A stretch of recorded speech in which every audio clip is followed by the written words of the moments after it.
5.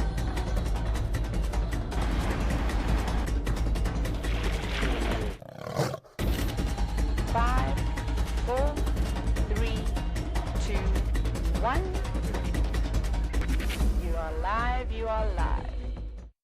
Good afternoon and welcome to the Sunset Safari, another glorious day in Africa. And here we have the most spectacular way to start out your journey this afternoon.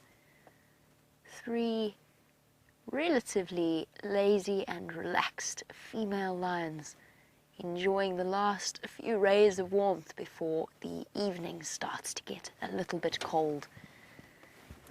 Don't forget that this is live, so what is happening here on your screen, what you are seeing, is happening right here in real life in the middle of the South African bush. Now my name is Jamie and I'll be taking you on safari this afternoon, and I have Violin on camera with me. So a very, very warm welcome to the kids at the Trevitt Elementary School. I hope you're enjoying this fantastic start.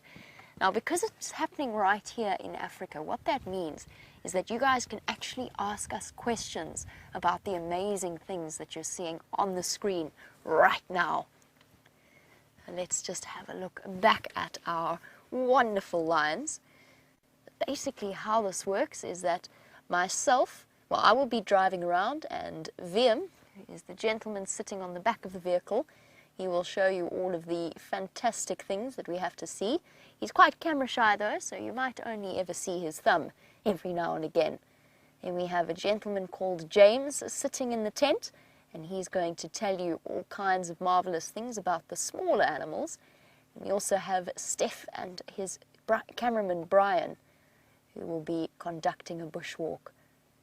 What an absolutely incredible way to start off this afternoon safari. Now it's winter here, and we are in South Africa, a place called Djuma Arathusa and Cheetah Plains Game Reserves in the Sabi Sands, which falls under the Greater Kruger National Park area, all in the top northeastern corner of South Africa. Ooh. Everybody heads up. And this is what lions do for a very, very large portion of their day, is spend some time in the sun or in the shade just relaxing and pretty much asleep, although I think that these 3 girls are actually getting quite hot.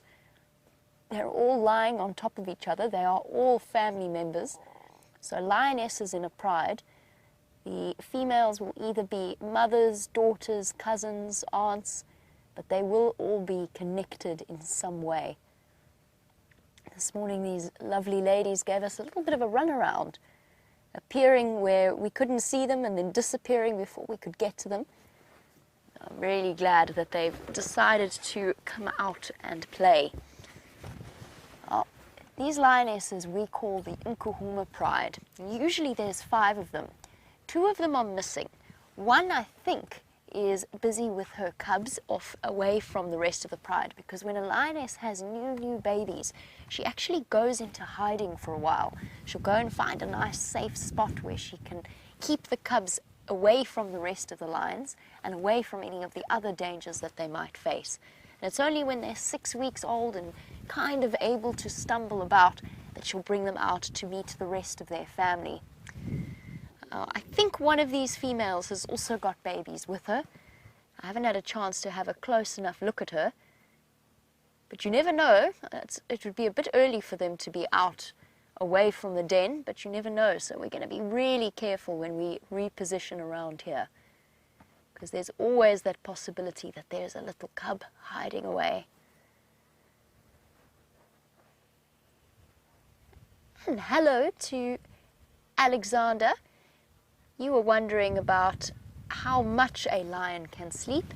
Well, the answer, Alexander, is a lion can sleep up to 22 hours a day if they want to, especially if they've got a big amount of food or a large amount of food.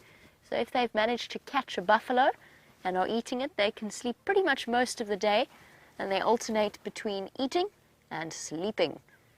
And that kind of gives people the impression of a lazy lion, That's not really the case, because they've got a lot to do and they expend a lot of energy when they do move. And these ladies in particular often move about in really large areas, so they cover enormous distances throughout the night. Now, Alexander, you were wondering about elephants. Elephants, in contrast, hardly sleep that much at all, and if they do, it's kind of in little bits and pieces. They will go and they'll feed for a little bit, then they'll go and doze maybe for 5-10 minutes. The baby elephants will sleep for much, much longer, so they'll go find a nice shady spot and actually lie down and go to sleep.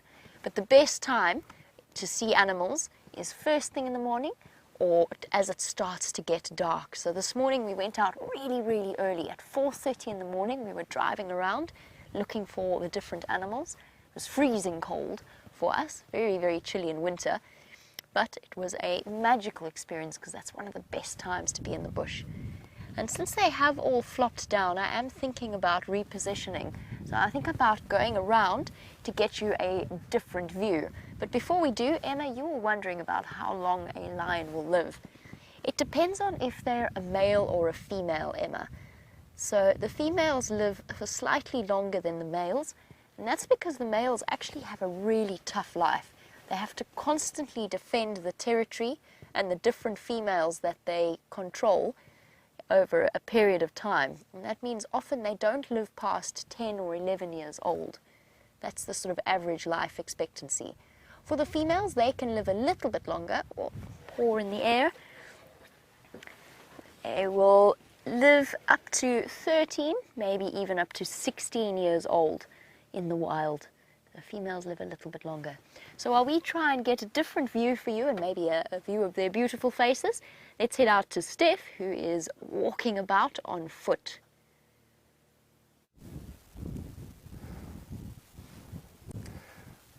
Well, welcome to the bushwalk this afternoon with myself, Steph, and Brian's on camera. And right off the bat, it's quite dangerous here by us in actual fact. We just came around this termite mound that we're standing on, and we bumped into some buffalo. Now, buffalo, as you may or may not know, are part of the Big Five. And the Big Five are the 5 most dangerous animals to be on foot with. And of course, the bushwalk, that's what it does, it's on foot. And now we are probably around about 100 yards or 100 meters from these buffalo. And what we're not going to try and do is make them feel like they are scared of us. We're going to try our very, very best to try and make sure that they are as comfortable as possible. And the reason why we're doing that is because the way to stay alive out here in the bush is to respect things that are bigger than you. So they have just stopped at the moment, and they're basically just looking to see what we're going to do. And we've come into the open and we're showing them when we're here, and we've given them a hello. And now, before tensions increase, what we're going to do is move across the wind. At the moment, I just need to check the wind. I do that using an ash bag. So what I don't want to do is let our wind blow onto them. It'll make them very nervous. So as you can see, little puffs of ash coming out of our ash bag, going from right to left, and we're going to make sure that our wind doesn't blow onto those buffalo. And we're going to be quite careful. We're going to stay in the open. And what I'm looking for is any signs that they're getting angry. Now, Justin, you want to know if there are any animals that we can get close to here and pet. Justin, I think almost the insects and perhaps some of the lizards here, and maybe a snake or two you can get close to and pet, but nothing out here is tamed. Nothing out here has really been in contact with humans ever. And so we try not to touch things out here. What we try and do is make sure that we just observe. We don't want to go, what we don't want to do is make animals behave any differently because we're here. We're basically in their home. And what we want to do is make sure that we observe them, but we don't disturb them in any way.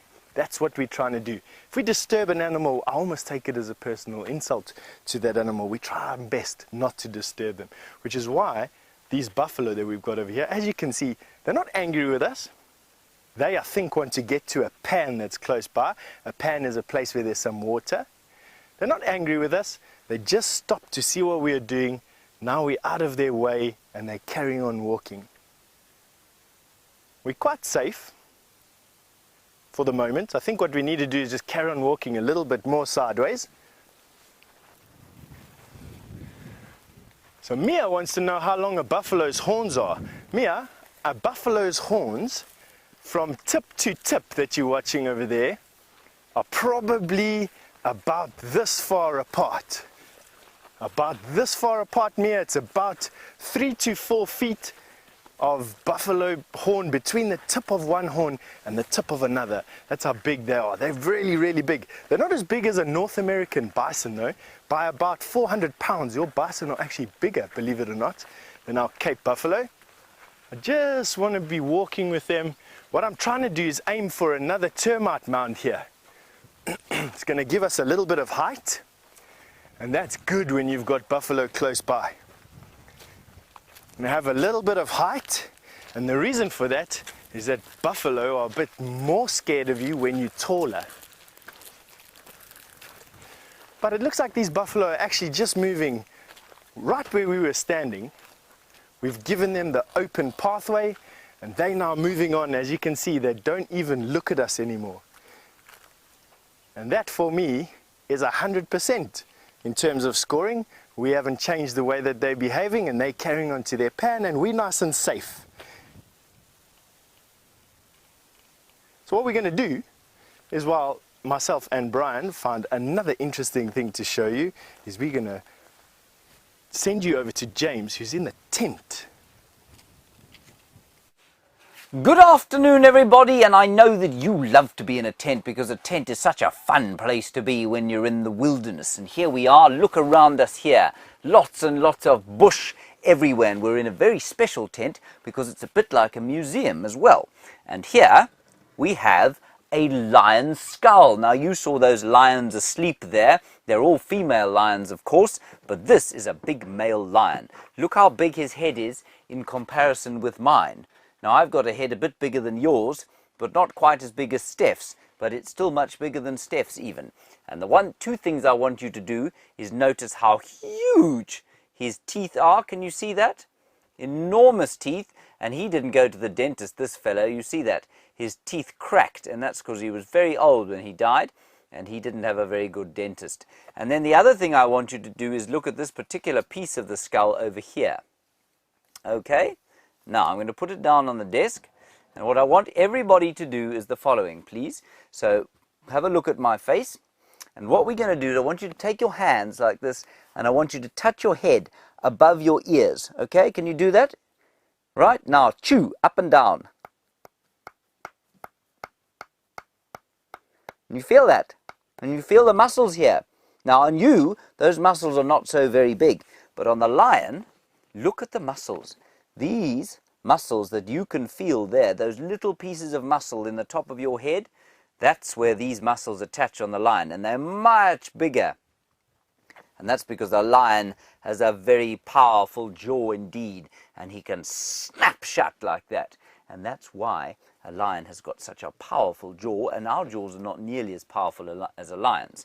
And let's go and have a look now and see if you can figure out where this skull would fit in those lions with Jamie.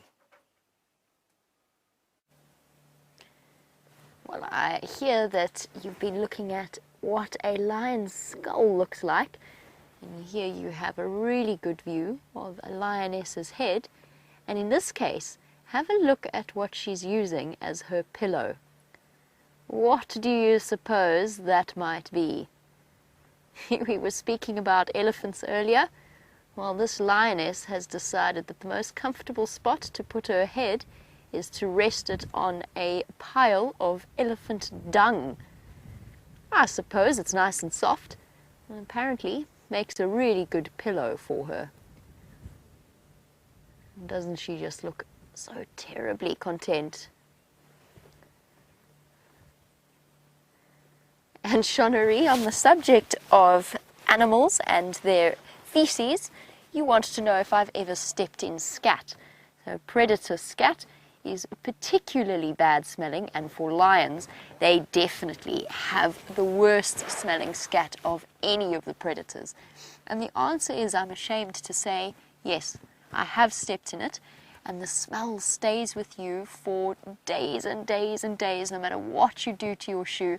I've put bicarb next to it, I've tried scrubbing it, nothing goes away. But I'll tell you what I've done more often than I've stepped in lion scat or leopard scat or any of those sorts of things. I've driven through it a lot. And that's because, particularly when the lions have a kill, for example, and they've been there for the last 3 days eating, they tend to get a bit lazy and they don't walk very far away to defecate. What that means is, if you're not careful, it's basically like trying to navigate around different piles of scat and trying to avoid them, and sometimes it just goes very wrong and it starts to smell terrible from one of your wheels. And actually that has quite a serious effect, because after that, if you approach other animals and they smell the smell of lion, they start to get really nervous and they think that there's a lion hiding somewhere there attempting to hunt them. I try and avoid lion scat whenever I can. Sometimes it happens. And then, of course, the poor cameramen sitting on the back have to deal with the smell. And I found the best way of dealing with it is to actually try and drive through the thickest sand that I can find. Although they're fast asleep, the ears are constantly busy. And all three of them, you can see their ears twitching automatically, and that's because they are surrounded by flies, constantly plaguing them. These are really clearly, while we're looking at their ears, really clearly lionesses, since they are completely lacking in manes. And there is no male lion with them at the moment. Now, usually we grow up to understand the lion dynamics as having a male lion in charge of a pride of females, and that's not actually the case. Now, Rion, you were wondering, do lion fathers leave the pride? And yes, sometimes. So the male lions in an area have a really important job. It's their job to defend a territory. And it's easier for 2 or 3 or 4 male lions to actually do that. And in this case, this area is controlled. Oh, somebody's got the side of her pillow is not too comfortable. They've got to control an area. They defend a territory. In this case, there's 4 male lions guarding this particular spot. They're called the Birmingham Boys. But the male lions aren't just in charge of one pride. They're actually in charge of several different prides, different families of lionesses.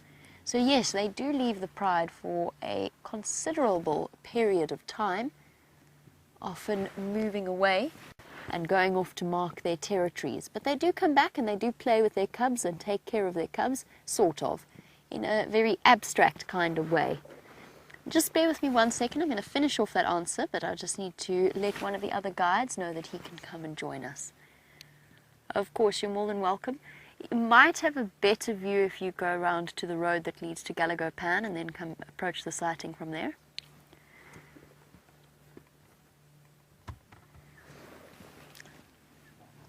So a male lion's job, once he is kicked out of his pride at around 3 or 4 years old, is to hide away from other males, get nice and big and strong, and then try and establish a territory for himself where he can have cubs. And male lions often only have a couple of chances to raise cubs before another set of males decides to come in and join them, or to come in and chase them away and start mating with those females and be in control of that territory and that lion pride.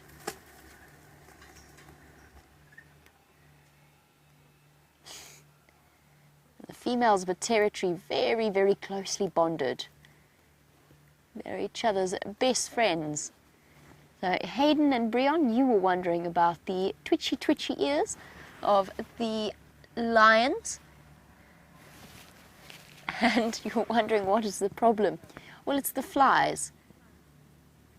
It's the flies that are fluttering all about their ears and catching or at least settling on the fine, fine hairs.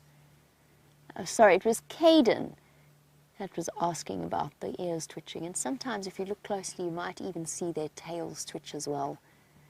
That's just because they're being annoyed by the flies. Look how comfortable they look.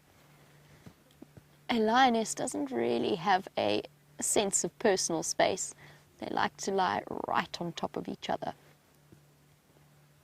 Since our lions are feeling particularly sleepy, let's go back on foot and follow Steph through the bush. So you're coming from Sleepy Cats, are you, from there to see what we are up to? We're actually just trying to find a snake, and I know that a snake is in this area because a snake has left a snake track here for us to have a look at. Have a look at this. This is a snake track. You can see the way that it's flattened the sand here. Have a look at that. Sinewy motion. That's how the snake has moved. Now I can tell a few things about this particular snake track. I can tell you that this snake is a diurnal snake, which means it's a snake that is active in the daytime. And I can tell you that the snake is this wide, and it's about as wide as my thumbnail, which is probably 2 of your little fingers together. So if you put your 2 fingers together like that, that is how wide this particular snake is. So about that fat. And I can also tell you that he was going in this direction.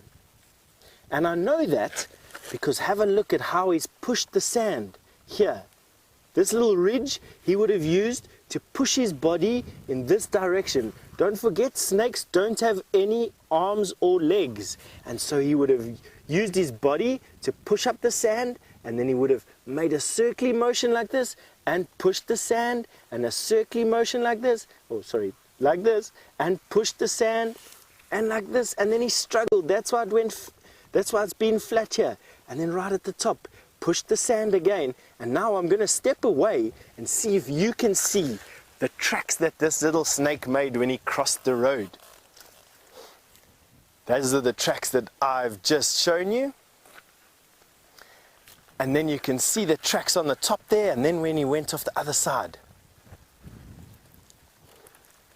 Now obviously Nora wants to know if I get bitten a lot. Nora, no, I don't get bitten a lot. And I make a point of not picking up snakes. If I don't know exactly what snake that is, I don't pick it up. And I think that's a good rule for you to follow as well. It's good to learn about nature, and it's good to be able to learn what snakes occur in your area, but you have to learn what snakes can bite you and cause a problem. And I don't pick up any snake that I don't know, and I particularly don't pick up any poisonous snakes here at all. So no, I haven't been bitten a lot, and I don't get poisoned a lot by snakes. I hope that answers your question good. All right, so what snake is this? This is the puzzle. So we know that it's as thick as my thumb, we know that it's active in the day, and we know that it is quite heavy. So this thick, quite heavy, and active during the day leads me to 3 snakes, only 3. It can be a black mamba, which is a very bad snake, or it can be a vine snake, or it can be a boomslang, a boomslang as we call it here. Those are the 3 snakes. One of the 3 has made this track here. I don't know which one, we'd have to find the snake to do that, but definitely one of those 3. Now the best way for us to see if we can see the snake is to follow its tracks. It's called tracking. And what we're going to do is we're going to walk along its tracks. Now snakes are scared when they're in the open. And have a look at this big bush here. This big bush is the most likely place for that snake to hide. And you can see it's got the most beautiful leaves. And he or she would have crawled up into these branches, probably gone into these leaves here and moved through the canopy that way. So what we're going to do is we're going to snoop through this canopy. A canopy is these leaves that you see here, and we're going to see if we can see a snake that is as thick as my thumb and about that round, and probably, let me say, probably about this long. If I judge the depth of those tracks, they were this deep. It's going to take a heavy body to do that, probably about this long, which is quite a big snake, hey? So we're not looking for a small snake. Now a good question to me right now would be, am I scared? And yes, I don't really want to put my face into these bushes when I'm looking for this snake, but does that stop me from wanting to learn what it's doing or learn about the snake's behavior? No, I'm just being cautious. I'm just being careful. So what we're not doing is stepping where we can't see, and we're just being careful about where we look and where we put our faces and where we put our hands. Right. Now, that track was pretty fresh, but it doesn't necessarily mean it was made right now. And while we look around this area to see if we can see that snake, James has got a lion claw to show you. I have got many weapons from the lion to show you. Now, of course, a lion has got two main weapons, and this is one of them. This is a claw here, everybody. You can see there, a vicious claw. And I'm going to turn it slowly round. And you can see that it's very, very sharp. Let's bring it out from behind there, then you won't have to look at the screen as well. That's better. Look at that. Now, I'm sure many of you have got house cats at home, and you know how they sharpen their claws on your furniture, and your mother gets very cross with them, I'm sure. Well, a lion does the same on a tree. So it will come and scratch these sharp claws against a tree. And it's very sore, I have to tell you. See how deep it is. I will try, I'm not going to push it all the way, and then that would be too sore. So that's the one weapon. And then the next weapon is this. Now this is a big tooth, of course, that comes out of a lion. And you know, if you open your mouth, okay, now I want you to tap the two front teeth here. Okay, it's not those two. Then the next two, not those two. It's these ones. You see that sharp tooth that you've got in the middle of your teeth there? That one there? That's the same. It's called a canine. And this is a lion's canine. So much, much longer than our canines. And all of the carnivores, you know, have got much longer canines than we do as human beings. And those are the two main weapons that a lion will use in order to catch its prey.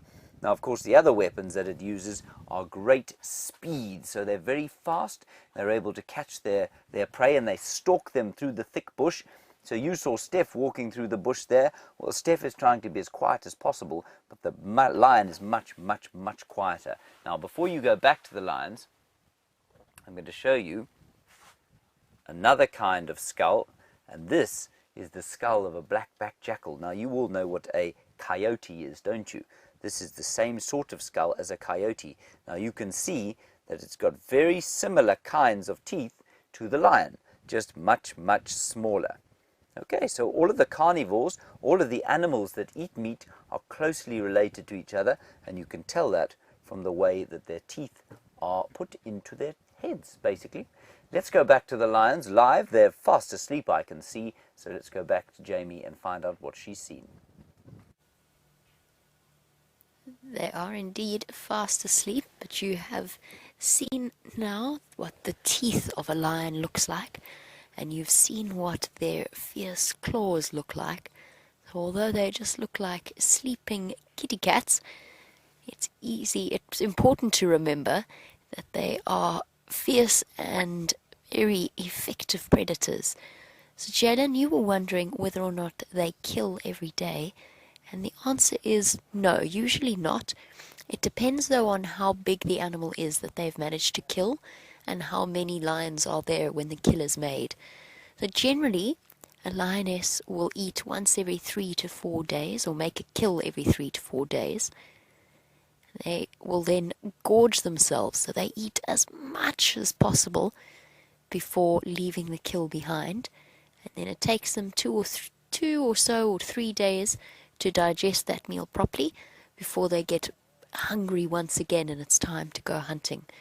But lionesses are opportunists, and lionesses, as you may well know, are very, very effective hunters. They don't overheat as quickly as the males do, which means that they've got a reputation for doing more hunting than the males do.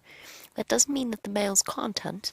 It just means that it's the females that often do the hunting, and then the males will come along and share the kill with them. And by share, I mean the male lion very often takes most of it away from the lionesses. That's the average, but if a warthog or an antelope of some kind accidentally walked through here and didn't realize that the lions were lying in the grass, the lionesses would actually hunt it, even though they have relatively full bellies. And there you have one of their other incredible weapons in their arsenal. They are so camouflaged, that golden color, hiding them perfectly in this winter grass.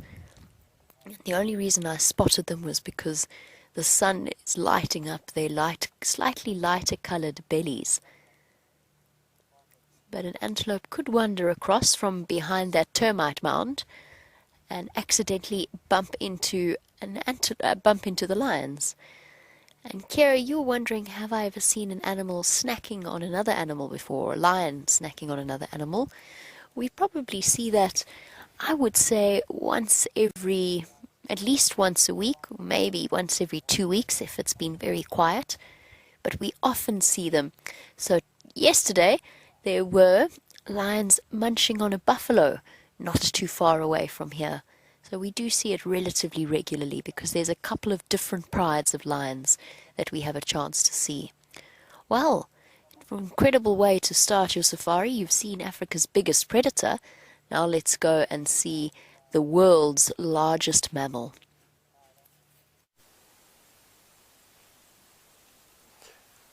We've got some elephants on foot here for you.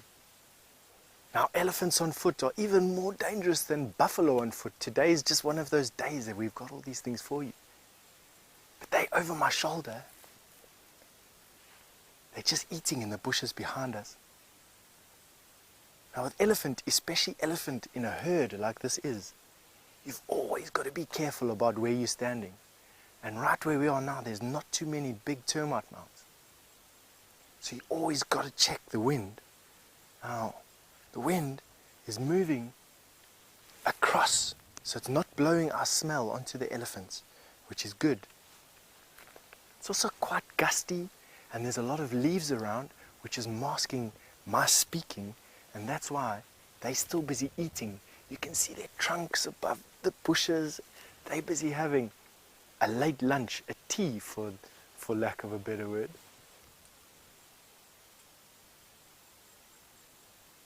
There you got to see one there. Now I'm whispering because there's a tiny baby there. And that mommy elephant is going to be very protective over that baby. And why are they scared of people on foot? It's a very good question. They're scared of people on foot because people on foot have been hunting them for their tusks for thousands and thousands of years. An elephant have got a natural fear for people on foot because they all think that everyone on foot hunts them for their teeth. Of course, we don't hunt them for their teeth, but these elephants don't really know that. It's almost a fear. It's a fear the same as what you are scared of a bear or you are scared of a mountain lion. The same fear that you have is the fear that they have for people.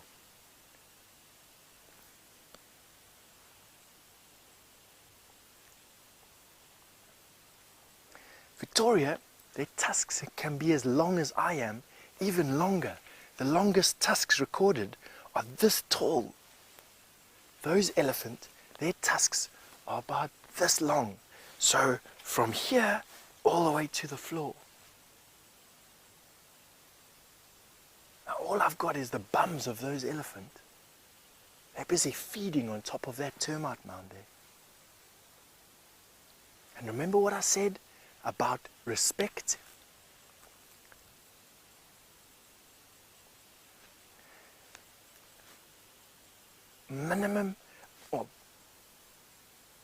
About respect, what we want to do is we don't want to let our presence here stop them eating. That's just us respecting their space. But Nora's asked me a nice question about their minimum and maximum weight. And I'm gathering you asking that about males and females, Nora, because obviously baby elephant weigh all the same, and they weigh in at about 100 pounds. They're busy moving off now. But male elephant are almost double the weight of female elephant when they're at their maximum weight there, Nora. And we're looking at a full-grown male elephant weighing about 12 to 13,000 pounds. Isn't that amazing? And a female elephant weighing in at about 5 to 6,000 pounds. That's as much as the car that your mom drives you to school in. That's as much as that car weighs. Can you imagine? Now those elephants have gone behind the bush, and I don't really want to go and look for them there. Now, Kayla has asked me a question. How old is an elephant when it begins hunting? Kayla, elephants only hunt bushes, and they will hunt bushes from as young as a couple of months old, around about 6 months old. These elephants are putting bushes, trees, grass into their mouths. They don't eat any meat, unfortunately, Kayla. When I say that elephants are dangerous to us, it's not because they want to eat us like a bear or a crocodile. It's because they're scared of us. They fear us. And because they fear us, they want to chase us away. And that's what makes them so dangerous, not because they want to eat us. So they are called herbivores. And herbivores mean that they eat just herbs, herbaceous things, grass and leaves, very unlike the carnivores that Jamie's with. And on that note, I think Jamie wants to give you an update on her carnivores. As you can see, the sleepy lions have not really moved apart from one of the older females that is lying at the back with her feet straight up in the air and her front legs tucked up against her chest. They look so sweet when they're like this, cute and cuddly. It's always important to remember that they absolutely are not. These are totally wild animals. I've encountered these lionesses a few times just while I've been out walking, whether I've been looking for them or not. And it's very clear that they are totally wild. They won't attack humans. We're not on their menu. Lions have not evolved to eat us, but they do generally get up and move a little way away or make themselves more comfortable, or a more comfortable distance from you. They just look like a bundle of limbs and heads resting on shoulders. The perfect way to spend a Thursday afternoon for these lionesses. And I think it's the one in the middle that has cubs. I'm not 100% sure. But if it is, then this might be one of the first times that she's been reunited with her family since she had her babies off in the middle of a secret place somewhere. Oh, I have a quick scratch to behind the neck.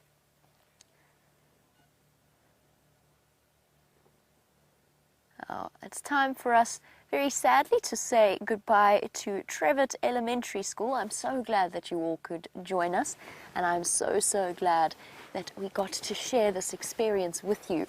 I hope that you enjoy the rest of your school day further, and that we get to see you on safari once again in the future.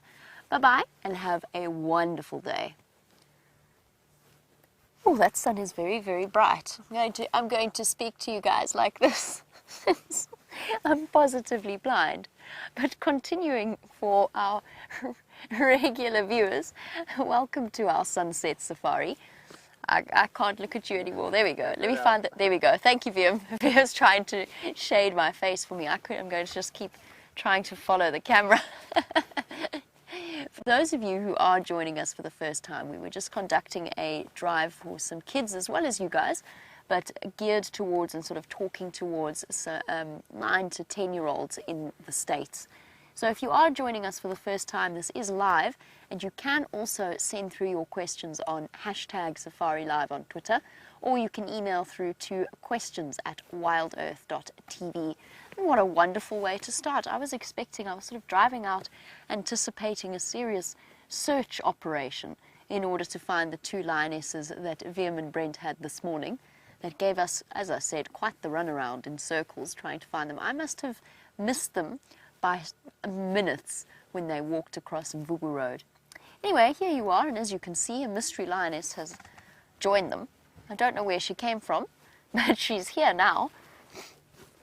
Oh, and there we go. Come on, girl. I keep waiting for this lioness in the middle to show us her belly, because I'm not 100% sure. And Carla, I'm with you totally. You're saying that you can't wait for them to bring the cubs out to meet the pride. And I promise you, I can safely say that for each and every single person in the WildEarth team, we strongly agree. We are exceptionally excited. Now, for me personally, I saw the Styx cubs the other day, or at least a Styx cub, at quite a distance. And the Styx cubs were around when I very first started working here a year ago. Personally, I've just spent a lot more time with the Nkuhumas.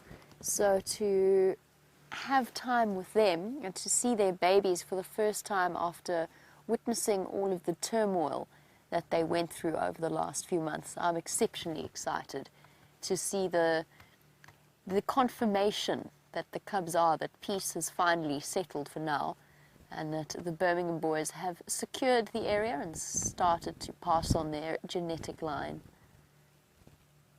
And they're certainly, looking at them, they certainly look exceptionally comfortable.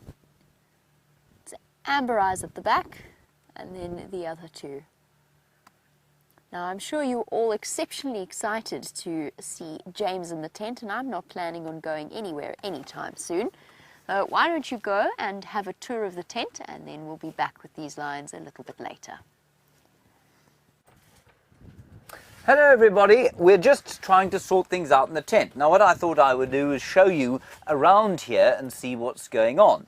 Now of course I'm not alone in here. On camera today we have the not insubstantial form of Jeandre, who's come in. He was on drive with us yesterday and he's come to help us out with some of the filming, possibly some editing at some stage.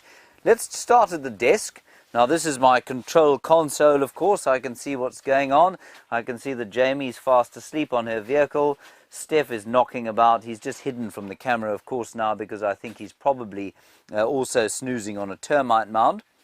I can see exactly what's going there. Jamie's now waving. Of course, she's woken up.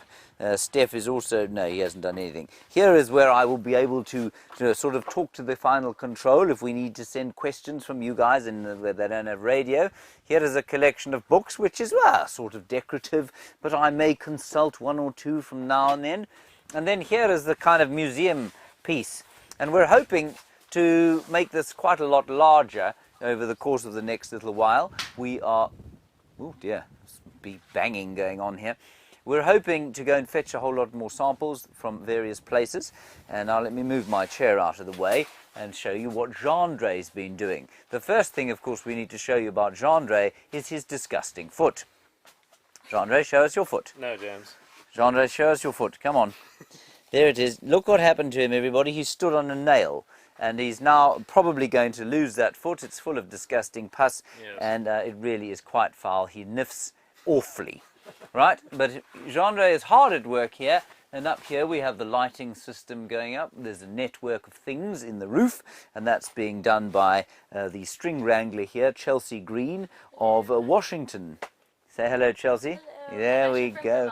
From Vermont. Sorry, not Washington at all. Anyway, we'll get that straight. And of course, let us not forget the inimitable Eugene Bass, who has been plugging things in and unplugging them and driving about and doing all sorts of valuable things throughout the course of the afternoon. Hopefully, on this desk here, where Jeandre is fouling the atmosphere with his pustular foot, we will have a we will have Connor. Unfortunately with a shirt on, of course. He is built like a donut, but he will be fully clothed and hopefully flying a drone. We're not sure if that's going to happen yet, but with any luck that will be the case. So that's what's going to happen. And I mean, we're in the tent, of course, mainly for the TV shows so that we can have lots of snappy feeds going to and from. and we'll see what happens. So we'll find you one or two interesting things to show you during the course of the afternoon, but while we're doing that, let's head back across to somebody actually in the wild, Mr. Stefan the Mystic Boer. You've been having a sneak preview at what I'd like to show you next, and what I'd like to show you next is this fantastic example of a tamboti tree. That is about as majestic a tamboti tree as you get. And I just want to give you some perspective as to how big this tamboti tree actually is by going to go and stand next to it and give you an idea of how thick it is. I mean, they very rarely get this thick. The reason why it's growing so well here is two things. One is it's growing on a drainage line, lots of good water. And secondly, it's growing on top of a termite mound, lots of good nutrients. Termites are constantly fertilizing the soil with their fungus gardens and their manure, and it's made just for a fantastic garden for this tree basically to grow in. But have a look at this. It's easily, I'm 6 foot tall, so you can see that this is many times my height. I'm not even going to guess at how big this actually is, but it's probably in the region of about 10 meters maybe, which is about 10 or 11 yards up into the sky, and a massive girth. I mean, that's a 6 foot girth. It's quite a nice, let's say, test to do. You're generally as tall from your toes to the top of your head as you are far from your finger to your finger. So if we take that, I'm 6 foot tall. This is a 6 foot girth, and there's definitely space to spare there. Have a look. Definitely another, feels like 3 or 4 feet to spare. Now for those of you who this is just a tree and enjoy putting some monetary value, this is one of South Africa's most treasured hardwoods. And the other day I did some research as to exactly how valuable this is today. And on today's market, we're looking at about 350,000 Rand per cubic meter of this wood. Now a cubic meter is probably that much wood. A cubic yard or a cubic meter. So this tree is worth probably in the region, we calculated quickly, just Brian and I, and it's like matchbox sort of calculations here, that it's between 3 and 4 million Rand worth of wood in this tree. Now of course we're not going to chop this tree down for its 3 or 4 million Rand, but it's nice to know that these granddaddy trees that have been growing here for so long still grow here. And I really don't like passing big old grandfather trees like this. This tree's probably been here for around about 600 or 700 years. That's how long it's taken to get to this size. So you're looking at a tree that was here before. Wow, go back in your own history and go and do a quick calculation as to what was happening in your country 600 or 700 years ago. That was when this tree pushed its first leaves above this termite mound. How fantastic is that? Tamboti tree. Right, now from one sedentary being to another, I doubt that those lions are moving just yet, but I know who's going to tell you about that. Jamie. I can't say that they've moved terribly much, but I mean, you know, the definition of moving is relatively broad. They've done some twitching and some rolling, and paws have gone flying into the air at times, and I'm absolutely unequivocally not leaving until we have 100% certainty as to whether or not one of these lionesses has suckle marks. Just see every now and again clouds of flies being disturbed, and the lioness in the middle, the one that I suspect is the new mother, has the most fluttering about her, all across her belly and around her ears. She briefly rolled over earlier, but I got distracted by James in the tent and having to have a quick wave at all of you watching us through the monitor.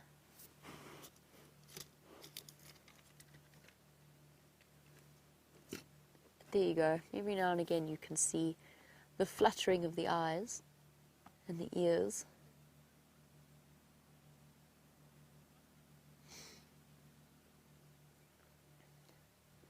And Bobby, we spoke earlier with the kids about whether or not, or how you can tell the difference between a male and a female lion and their manes. And Bobby, you were wondering whether we have any maned males in this area. And Bobby's watching all the way in Savannah.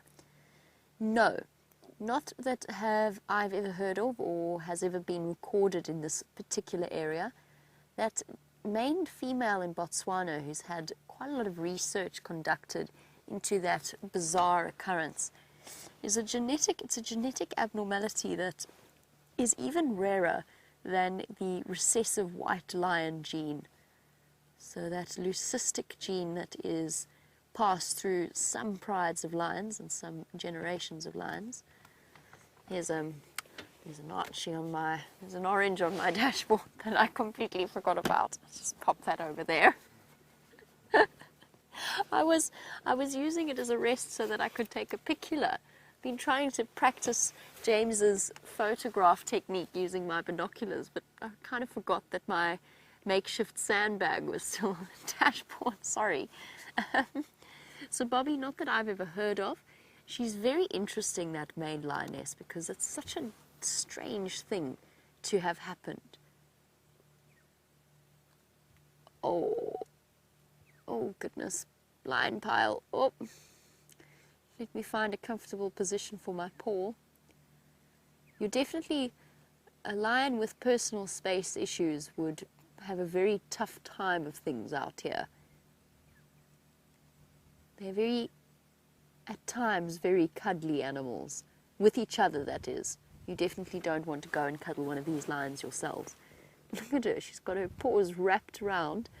One is cushioning the lioness's head and the other is wrapped around her neck. Very comfortable embrace. And at this point it's actually quite tough to work out where one lioness begins and the other ends, or there one lioness ends and the other begins. There's just a tangle of limbs all over the show. And to be honest, I'm not quite sure what's happening at the back there. Don't quite know whose leg is whose. Oh, there we go, got a bit more clarity.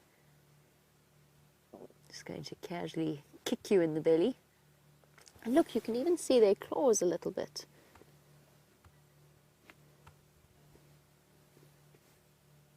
And just bear with me 1 second. I was just getting an update on the Game Drive channel as to the position of the Birmingham boys.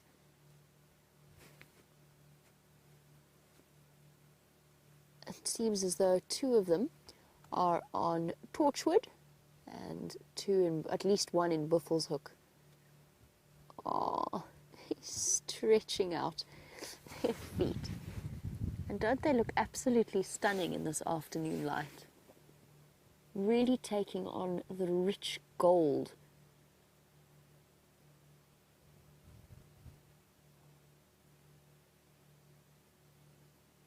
Now the flies are fluttering about them, but at the moment in this winter, we don't really have terribly many mosquitoes to plague us, for which I think we're all exceptionally grateful. And being out here, even though it's a bit chilly at times in winter, definitely has its perks. Plus we've been relatively fly-free for days, which is incredible, and wish I could say the same for the lionesses.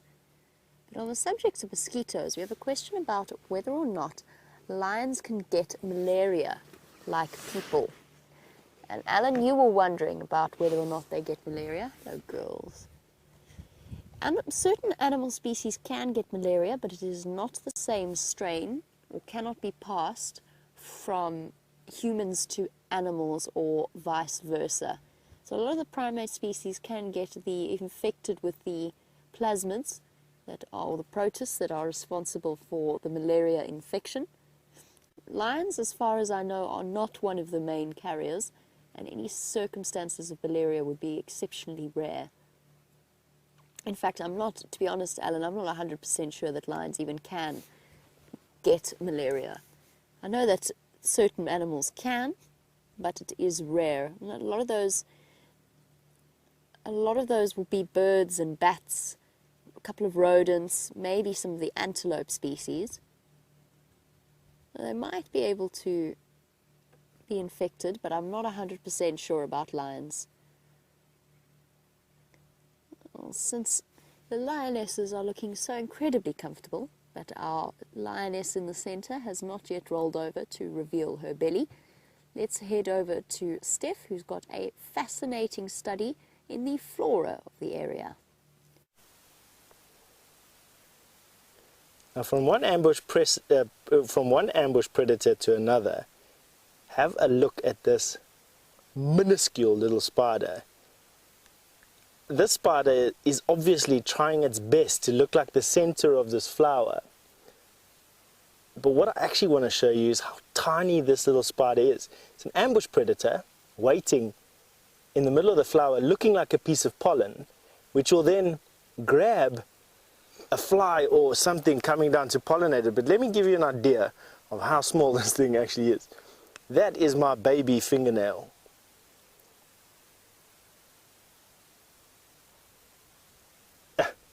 That is my baby fingernail, by the way. I know it's filling your screen now, looking like something out of...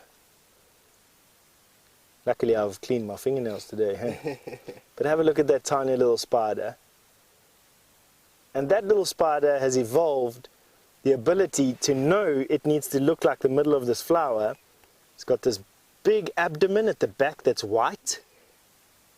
And then it's waiting there with its legs facing forward, but down, all of them towards the end of the leaf, or end of the petal.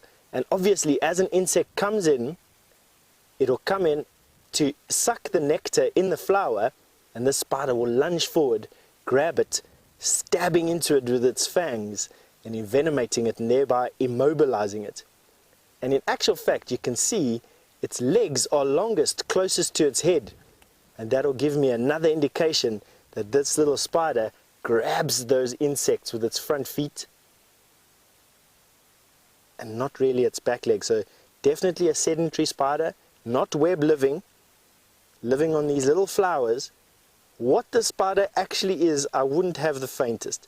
Until this day, 17 years of walking through the bush, I've never even seen a spider like this before.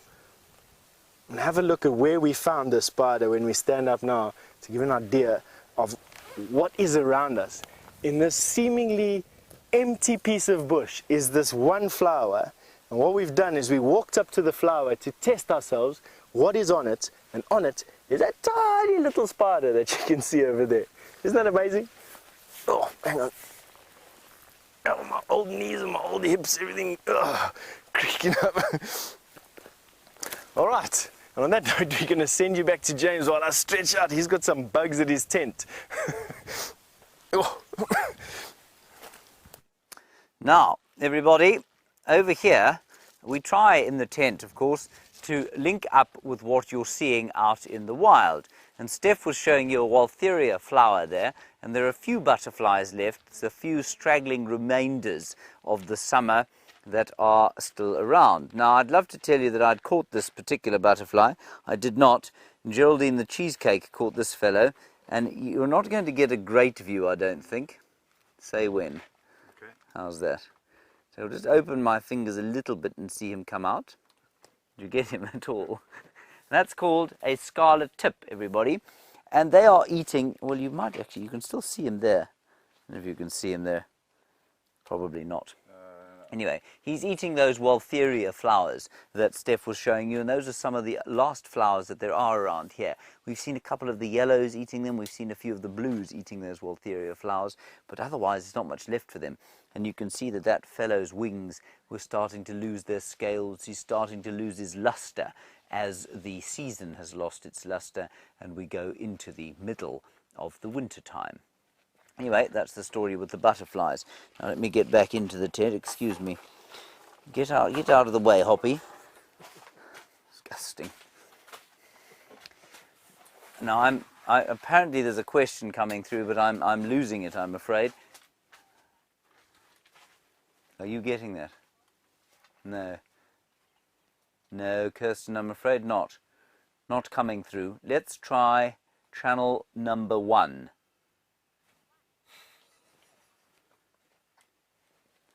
Channel 1? Yes, got you now. Walt R. Buck would like to know.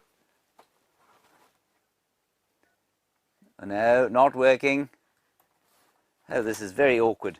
Okay, right. Well, I'll just show you something else then. What have we got here? Oh, here's something really fascinating, actually. Come and have a look here. Kirsten will try and sort herself out. We are on one, Kirsten, if you wish to speak with us. This is a hyena skull. And what I quite like about it is that it shows you, or we have the two or three first vertebrae. Sorry, Kirsten. Are animals capable of what? Ah, there we go. Walt R. Buck, while we have a look at this rather phobic animal, you want to know if animals are capable of having phobias.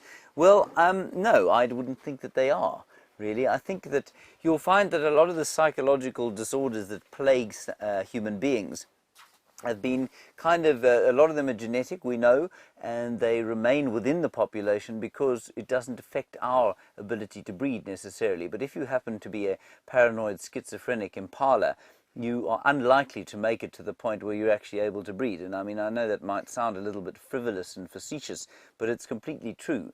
So if you happen to be an impala and you have a phobia against spiders, there'd be a good reason for having a phobia against spiders. I suppose it's possible, but I think that you'd probably freak out quite a lot if you were living out here and you had any kind of phobia. So let me modify my answer and say I don't think it's possible. I think it's highly unlikely, but it's not impossible. Right, now have a look here. This is the hyena skull. This little piece of the skull here is called the occipital condyle. The only reason I'm telling you that is because I know it, and I'm hoping that you will be deeply impressed by the fact that I know that this is the occipital condyle. And the occipital condyle fixes into the atlas. Now the atlas is C1, and all mammals have got 7 C vertebrae, or cervical vertebra, neck vertebral, and look how it fits. See how beautifully it fits in there? And it articulates. And articulates means it turns. Now, I know this is a hyena, but you can see that it turns at 90 degrees in much the same way that your atlas joint joins with your very own occipital condyle. I don't have a human skull with me, so I can't show you that. It's probably a good thing. But on a giraffe, this joint bends 180 degrees. So instead of just those 90, it's able to go up another sort of 90. And that's to give it extra reach. And I've always wanted to show somebody that, and I've never really known how to until this very day. Now, lions are still sitting, well, they're still doing what lions do best, basically. They're lying about doing nothing. Let's go and have a look. They are indeed lions lying about. However, I'm somewhat reluctant to leave them because it is starting already to get a bit cool. So there's a good chance the Nkuhumas don't always lie upright until the sun starts to set. And I fear in this particular clump of vegetation that if they were to get up and start moving, if we did leave, to find them again would be something of a tricky exercise, to which Viam and I think Brent can attest from this morning, where we headed back to the fireside just to conduct some rehearsals and then set out to find them once again, and they had completely disappeared, only to emerge now in clear view on a termite mound. But I do feel as though if we could stay with them for as long as possible, it would be ideal. You can see they're still being plagued by flies. All of those dots around her shoulders are flies, the ears are constantly twitching, and a moment ago the lioness on the right actually, I think, inhaled one and went through a series of sneezes in order to remove it from her nasal passages. The shade is starting to encroach. It's already got to Viam and myself, and it's almost at the point where it's going to cover the lionesses, and then we shall see whether or not they decide to start moving. Oh, so comfortable. Winter's such a lovely time if you're a lion. You don't overheat. You can curl up with the rest of your pride for warmth. I can hear some elephants cracking branches in the distance as well, and that's another reason why I want to try and stay with these lionesses. Firstly, because an elephant-lion interaction is always extraordinary, and secondly, because there's a chance they could chase them if we did decide to leave. Her eyes twitching in response to those flies moving on her face. Shame. Not terribly comfortable.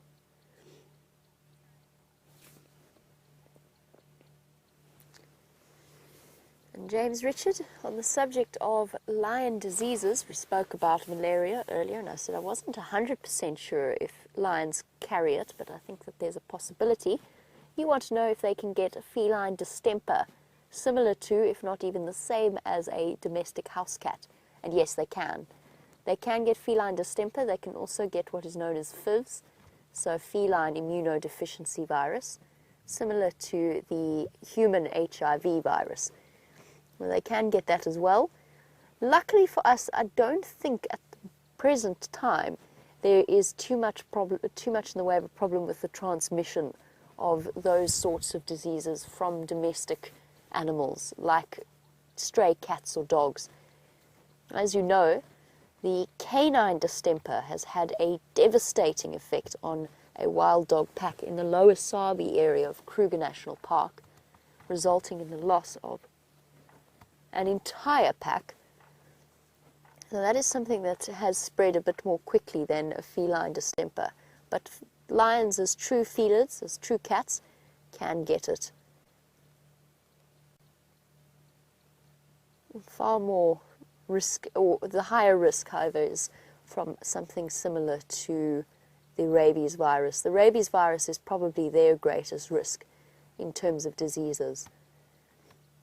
Some of you may have seen the update on the lions from Manuleti that had ended up catching and killing a rabid leopard, or a sub-adult male leopard that was carrying the rabies virus. And they were, because it was caught early enough, they were treated for it.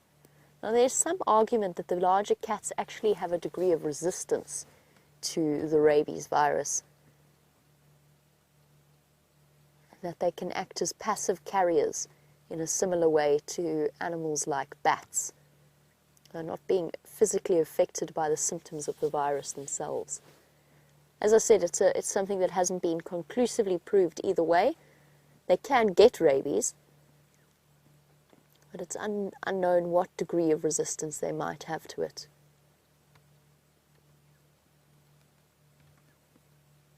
Did you ever see a more comfortable bundle of cats before?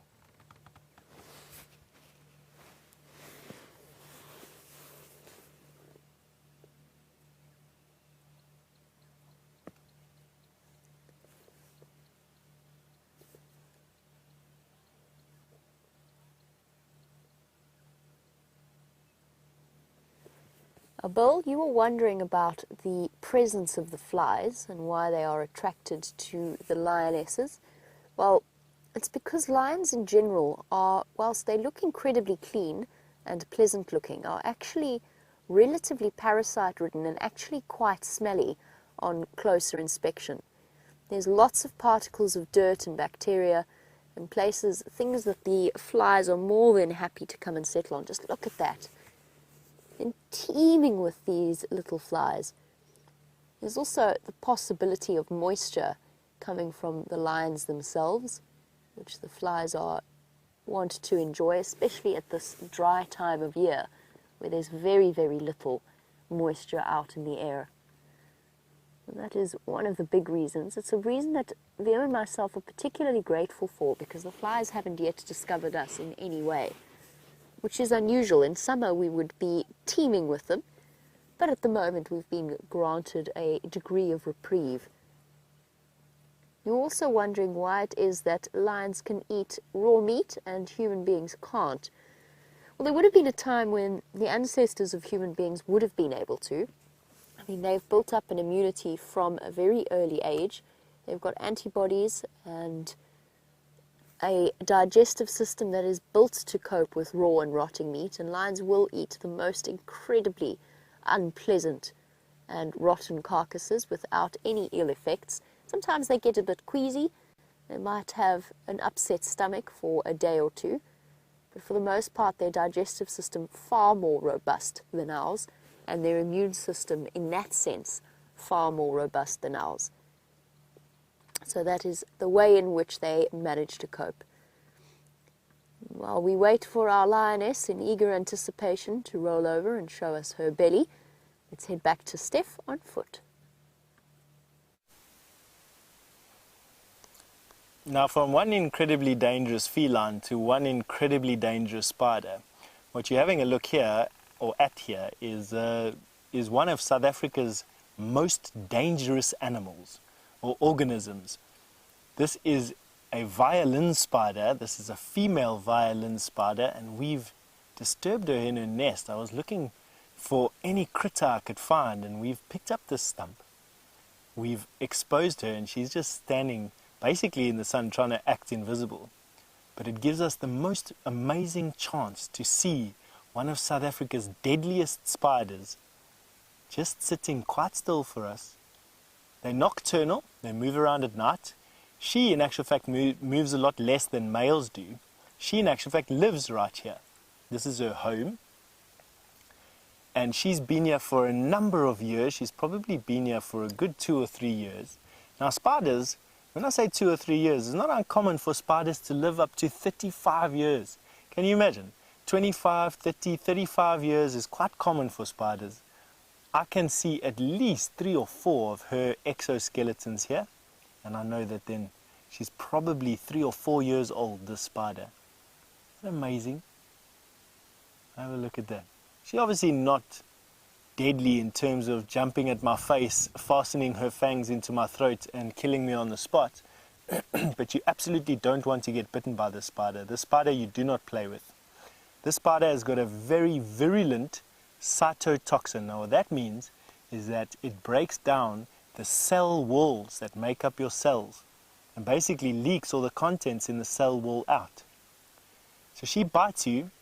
She's got such virulent toxin, meaning drop for drop, it's very potent, that all the soft tissue in your body starts to break down. Your lungs, your intestines, your tummy, you'll start bleeding into all your body cavities. I'm starting to make you scared, aren't I? I'm starting to make myself scared in actual fact. But that's her. Now, what's quite amazing is, let me show you here, if Brian can come out quite slowly. Just want to show you how long she's been here. There was her first exoskeleton when she was a little spiderling, and she flew in here on a breeze, trailing some of her silk. She ate her first bugs in this home. She then got too big for it, and then went from there to this side.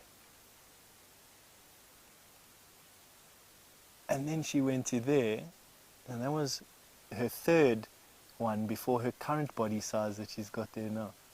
Isn't that cool? So Bill in Vermont has asked what the biggest spider is that we get here. Bill, the biggest spider that we get here in terms of size is the golden brown baboon spider, which is the size of my hand. To give you an idea of how big the biggest spider is. I'll try to look for one of their nests. They're fairly common around here, but you don't see them too often. You've got to catch them in hot summer's nights. You can catch them, but as big as my hand, so like as big as my face basically. But look at what else is sharing this particular home with this violin spider. It's a crested locust, trying its absolute best to try and stay hidden. Now have a look at this. That is the top of its head, there is the crest, and then its abdomen is over there. And look at the unbelievable camouflage on this particular grasshopper, or locust. I mean, isn't that incredible? Without you knowing exactly what the shape is of these locusts, you wouldn't even be able to see that. And that is exactly what that locust is trying to do. That locust is trying to stay hidden during the day to get a bit of sleep. And at night time, I'm just trying to see if it's a male or female. It's a female. She hasn't got wings. The crested locust females don't have wings. What she'll come and do is she'll come out onto this log and she'll chirp away or sing away, and will attract a male to her, and the males have got wings, and the males will fly around and listen for this chirping and then come and join her, mate with her, and she'll make some eggs when she needs to in an oothika under the ground, and then her little locust babies will hatch and she'll carry on. They are vegetarians, they eat grass. And obviously, with a tough exoskeleton, she's in no danger from this spider that's sharing her haunt today. I think on that note, let's cover everything up over here. Put them all back to sleep. Brian has been trying heroically not to get bitten by any other violin spider that's underneath here.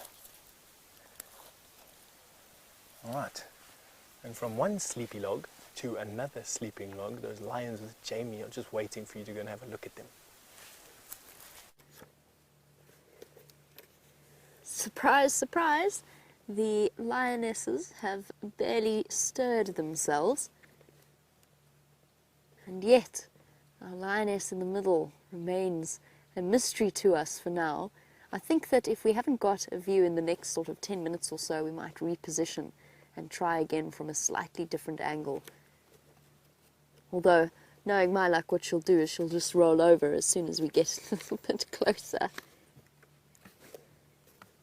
It's lovely to see the three Nkuhumas again together. I'm just a little bit bemused as to what is happening with the other two. One makes total sense. If she's denning in Torchwood, then that is where she shall be. But the fifth lioness remains something of a mystery, and I don't know now. I'm sort of losing track as to whether we're seeing the same three as we've been seeing for the last month or so, if we're seeing a different three than we have seen. It's all getting a little bit confusing. I mean, Amber Eyes has been a relatively consistent sighting. We've had her with us plenty of times, and I think we've got the sub-adult with us as well. But I'm a little bit confused. I'm guessing one of them is off mating somewhere. I'm not 100% sure where, though, and she hasn't been located.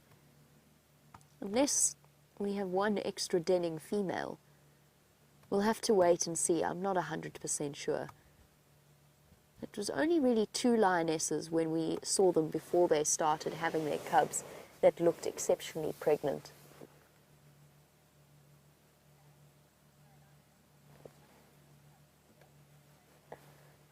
Nisa, for the lioness with cubs, you were wondering what predators would be able to get into the drainage line and be a threat to her cubs, and what kind of precautions, if she could take any, might be adopted. Well, Nisa, for a lioness, there are maybe slightly less in the way of threats for her cubs. One of the biggest will be hyenas. They have a tendency to be very curious. They also have the occasional tendency to actually follow lions when they see them go out and hunting. So she'll be very careful that she isn't followed back to the den site. She has to leave them. She has to go and eat. She's just got to be extra vigilant when she exits or enters that area. Leopards are also another potential threat. A leopard will kill a lion cub if the mother is not in attendance and they've managed to find them.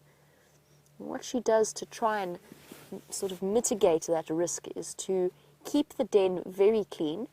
Lionesses occasionally eating the scat of their own offspring and constantly licking them and then moving them before the smell can build up too much around the den site, so that it's harder to locate those cubs.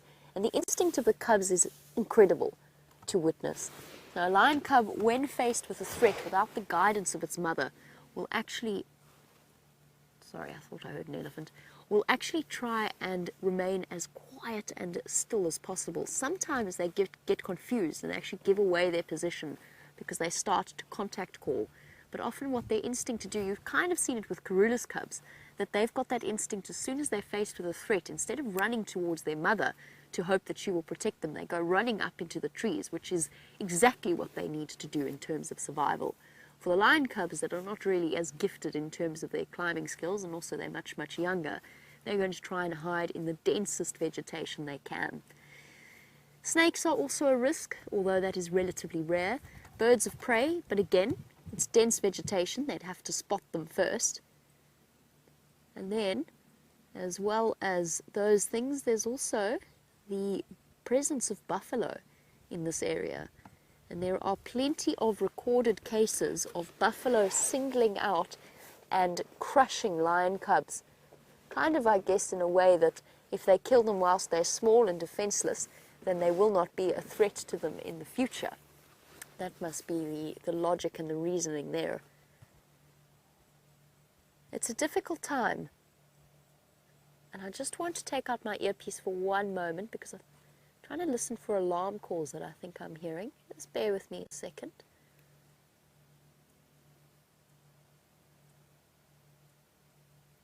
Might just be impala rutting in the distance. They're coming to the end of their rutting season, but a couple of them are still vocalizing their dominance.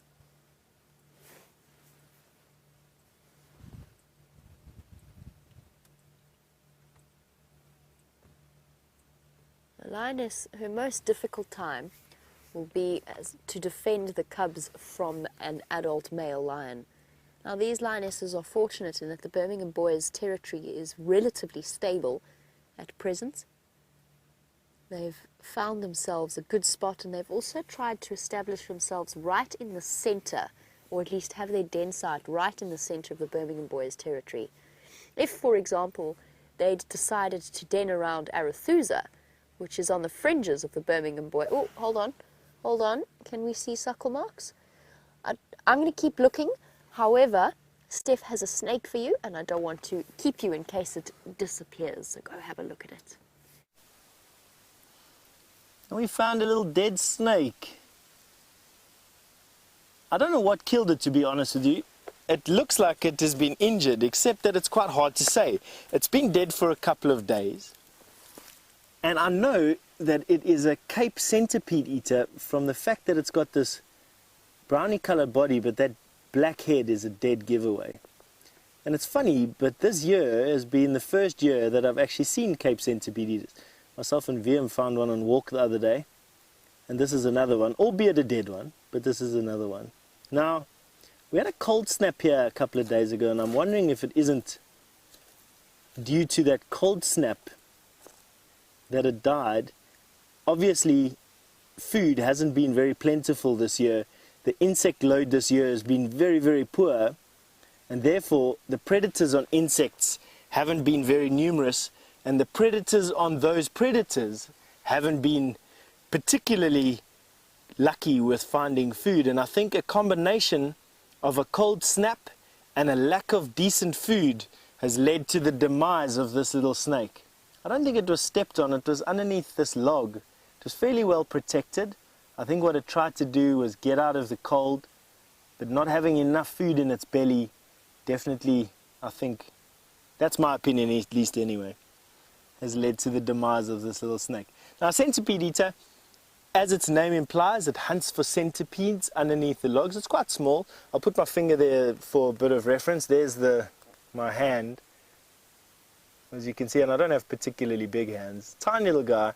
He'd spend most of his day, I think they're diurnal snakes. I don't know too much about these snakes in actual fact, and this is the second time I've seen one, and I don't have too much to tell you about it, which shows me I'm being lazy. I'm not doing my homework when I get home.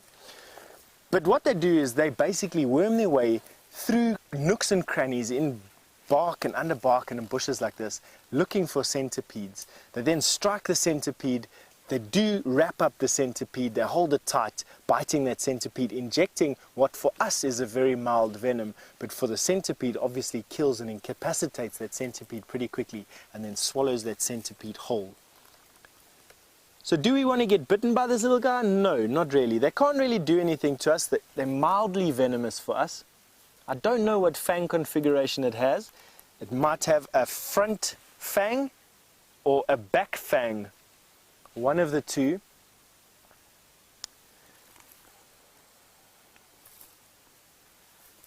And Alan, all the way from New Zealand, has asked me, is there a reason why we don't see much of the African rock python?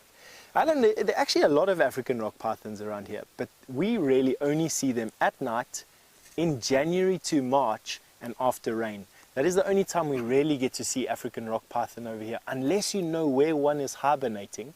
Where one is wintering, it doesn't really hibernate here, but where they hibernate, for lack of a better word, in a hole in a tree or in a hole in the ground or in a cave, you don't really get to see them. We only really get to see them on hot summer nights, for us at least summer, January through to March. Quite a few of them here. The numbers are dwindling outside of protected areas, quite a few of them here though. But anyway, back to this little centipede eater. We're going to put him back where we found him. The reason why I do that is nothing in the bush goes to waste. So what I'm going to do is pick him up. I don't want to touch him. I don't know what killed him, so I'm being quite careful. You can see he's relatively stiff already. And I'm going to put him back where I found him. And why I'm doing that is that this centipede eater will become food for something else. And I want to make sure that we preserve him in the environment that we found him for that something else. And by something else, I mean a beetle, or could be a mouse, a shrew of some sort. I don't quite know what will come and eat him, but I want to preserve him so that whatever comes here can come and eat him and obviously get that sustenance. Now what I am forgetting is that James is in the tent and has access to all the resources that I need to answer the question for you. So hopefully he can answer the question that I couldn't about this little centipede eater. You're off to him. Hi everybody, Steph's been showing you some wonderful stuff and we've been looking them up half the time because, you know, it's quite difficult to know exactly what everything is out here. And he'll tell you what they're all about. Papa was. And we found the family it was, and then the count of three, everyone in the tent is going to say it. What was it? 1, 2, 3? Pamphagidae! Yes, it belongs to the family Pamphagidae, everyone. And most importantly, and I think that's probably one of them, they're also known as rain locusts, and they make a very loud noise during the night. Even through the winter, they go... Anyway, now, Steph wants to know how that centipede eater of his kills a centipede. Well, it looks to me, from this picture over here, that the centipede eater basically bites the centipede in traditional snake-like fashion. And I'll just quickly check for you. They seize with their jaws and chew while the venom takes effect. So basically the centipede, which are my least favorite organism in the world, other than, well, I'm not going to say, but centipedes are my least favorite organism out here, and they get eaten alive, basically, as the venom from the centipede eater starts to take effect. And it doesn't say whether they have front fangs or not, but basically they start chewing almost immediately, and as they chew, the venom gets pushed into the centipede and that's what you saw there, the black-headed or cape centipede eater. Really wonderful stuff, I think, that Steph manages to find these things. He has a quite uncanny ability to find them. Brilliant. Now, I don't only want to play second fiddle to Steph because that's just embarrassing. I have something else to show you. Now this might look like an ordinary rock to you. Let me stand up and put it in the light a bit. Is that of any use to you, Gert? Okay. Now, I'm just going to turn it slowly in my hand, and I want you to see, or see if you can see, that it has been chipped away and shaped into what is known as a hand axe.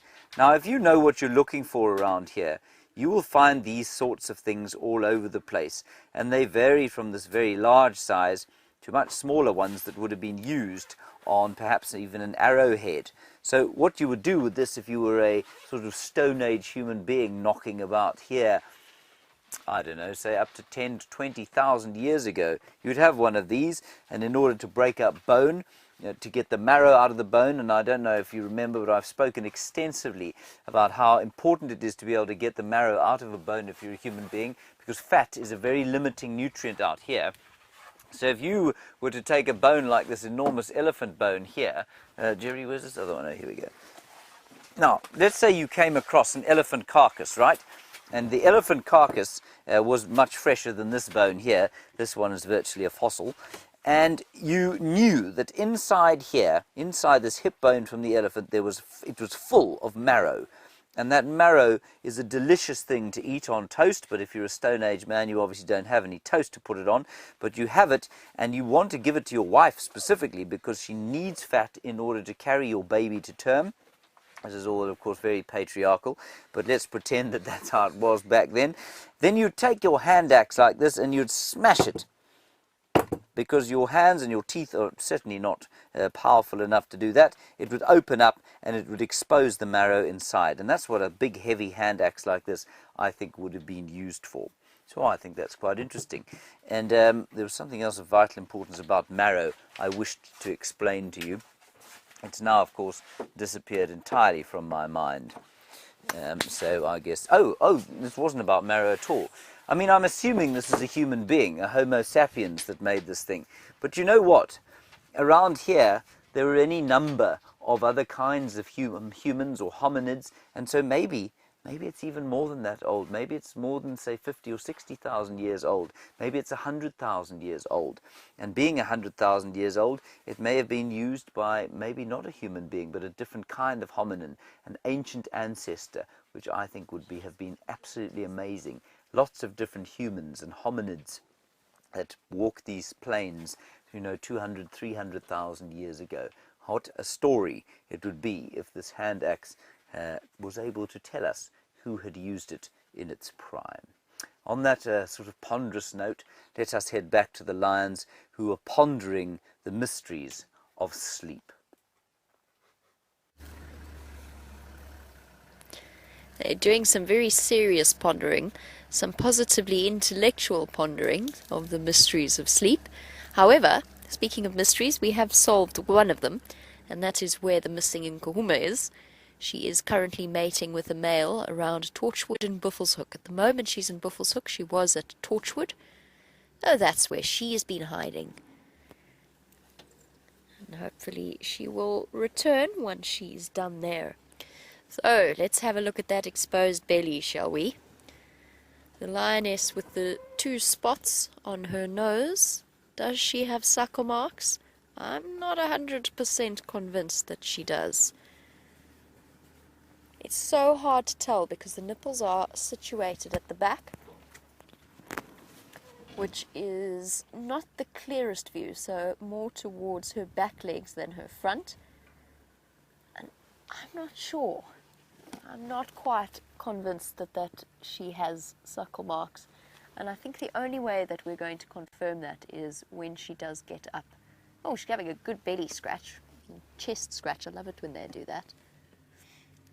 I might have been mistaken, and it might have been the lioness that has the slightly bigger belly on the right. That could be the mother. Her nipples are prominent.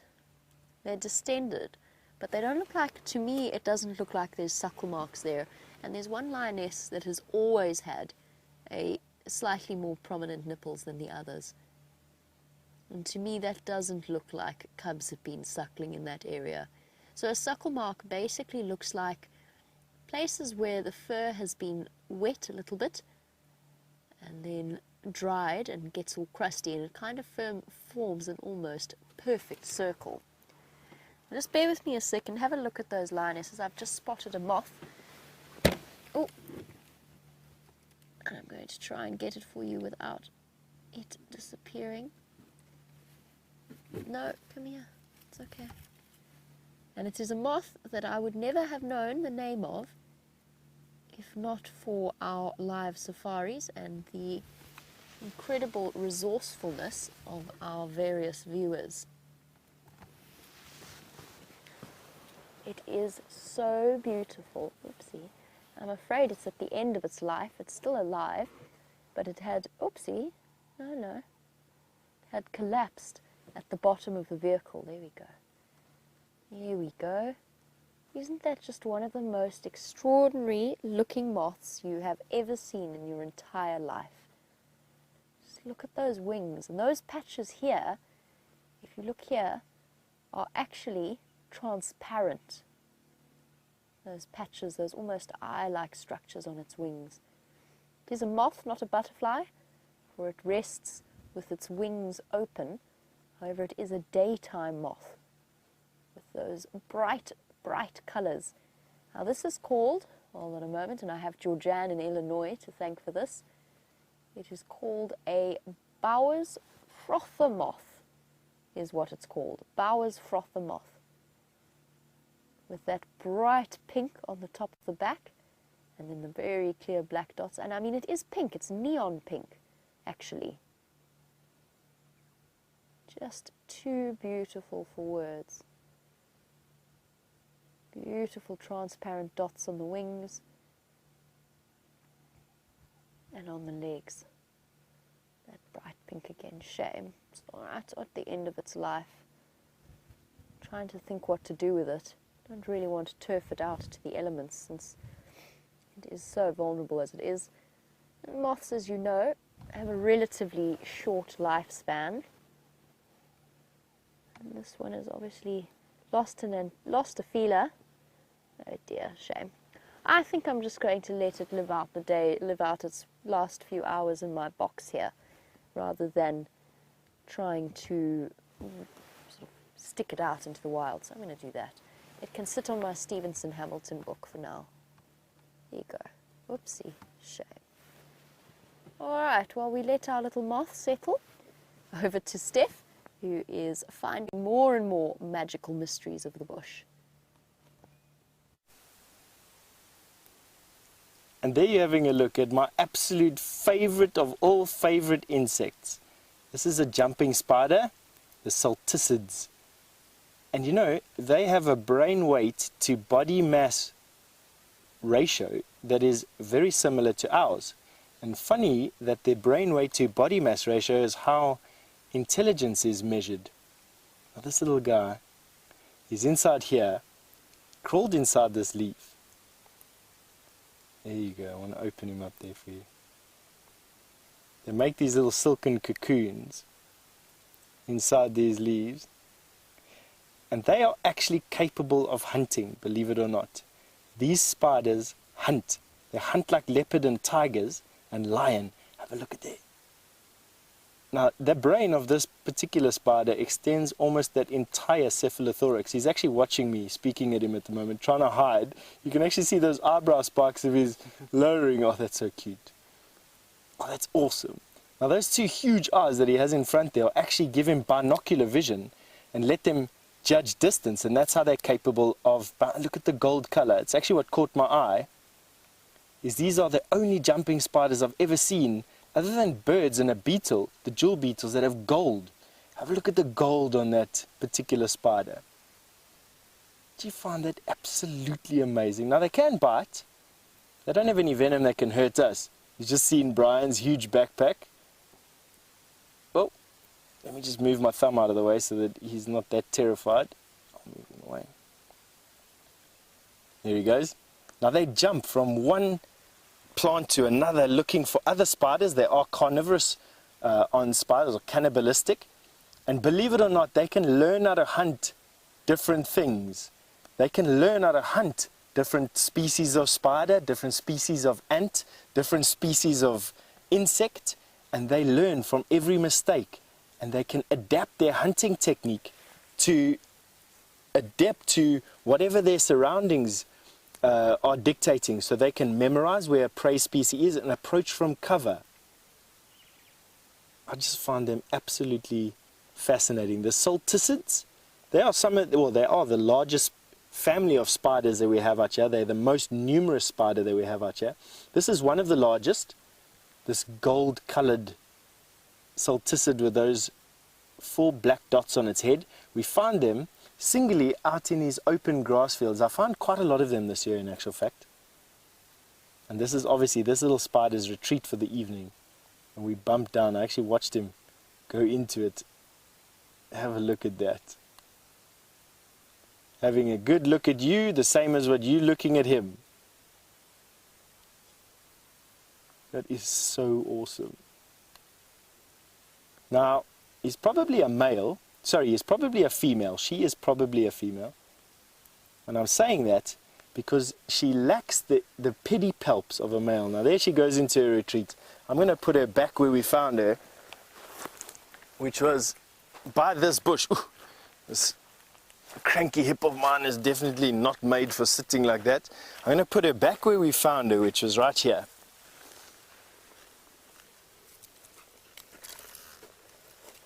She's going to spend the rest of the evening very camouflaged in her little silk retreat, and she'll come out tomorrow when it's nice and warm, crawl on top of the branch, get some sun, warm herself up, and then get ready for her day's hunting. But if you ever want to see some interesting things, definitely go and YouTube or Google yourself the jumping spiders and go and have a look at how many fascinating videos there are out there of these little spiders hunting and learning their different prey and learning their different areas. It's actually keep you going for hours, or it does me at least anyway. I quite enjoy these little things. Right, now it's coming to that time of the day where we need to start making our way back. Not the way we came. We passed some buffalo earlier on. We passed a herd of elephants on the way back. We've also got this big drainage line that we need to go through. We're going to be weaving our way through this open woodland that we're in at the moment, almost parkland. And then we're going to get ourselves into a position where we can scan basically the drainage line in front of us, just to make sure that we're not going to walk into anything. While we do that, James in the tent is going to give you some updates on something he's got. Well, update-wise, it's difficult to tell you that anything different has happened since we were last here. Jeandre, of course, has been knocking about the place. You may notice that my face is now bathed in light from all angles. Well done, Jeandre. He's hung about. Well, I think we're probably consuming as much power in this tent as the aluminium smelter down at Richards Bay. What I did want to show you, however, was this piece of pottery. Now, this piece of pottery, I like to say piece of pottery regularly. It's a good thing to say piece of pottery.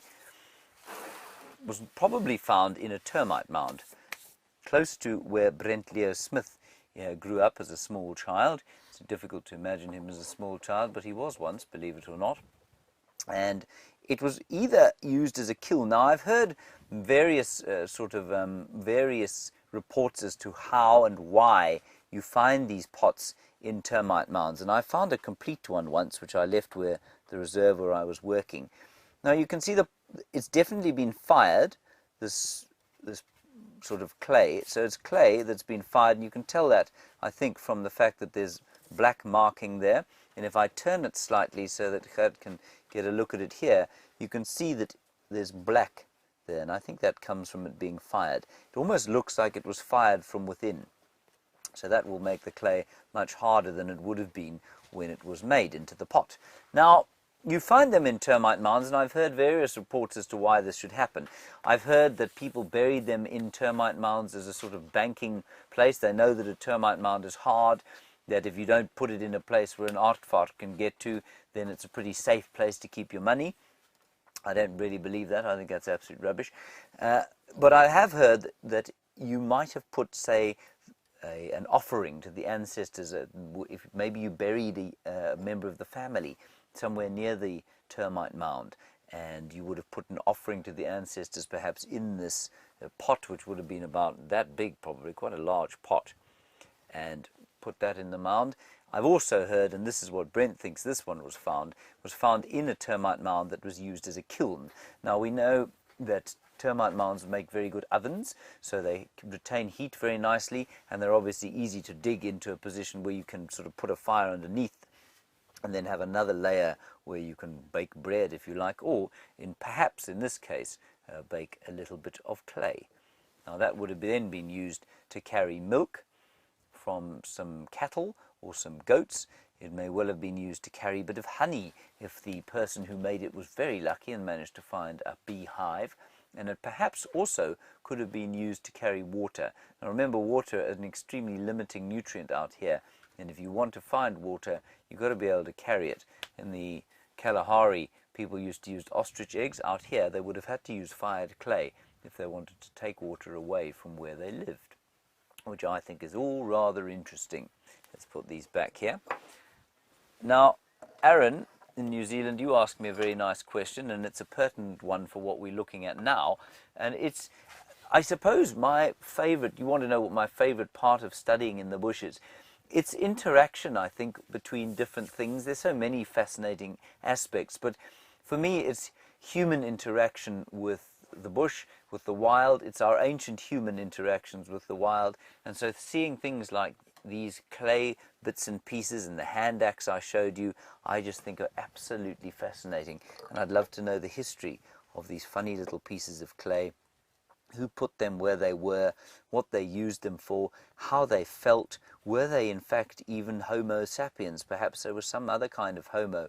You know, we're very these were definitely Homo sapiens because clay won't last that long. So they're probably maybe up to 100 or so, maybe 200 years old. But, you know, it's fascinating to me that there were so many different kinds of hominid or hominin, which are our human ancestors or human relatives that knocked about here and into Europe, some of whom, or one of whom at least, the Neanderthals, had a brain at least as big as ours. So it would be fascinating to know, you know, the stories behind these pots and behind our human ancestry, and perhaps even there were human ancestors that could speak and may have had their stories around campfires in the same way that we do in this very area, and that interests me very much.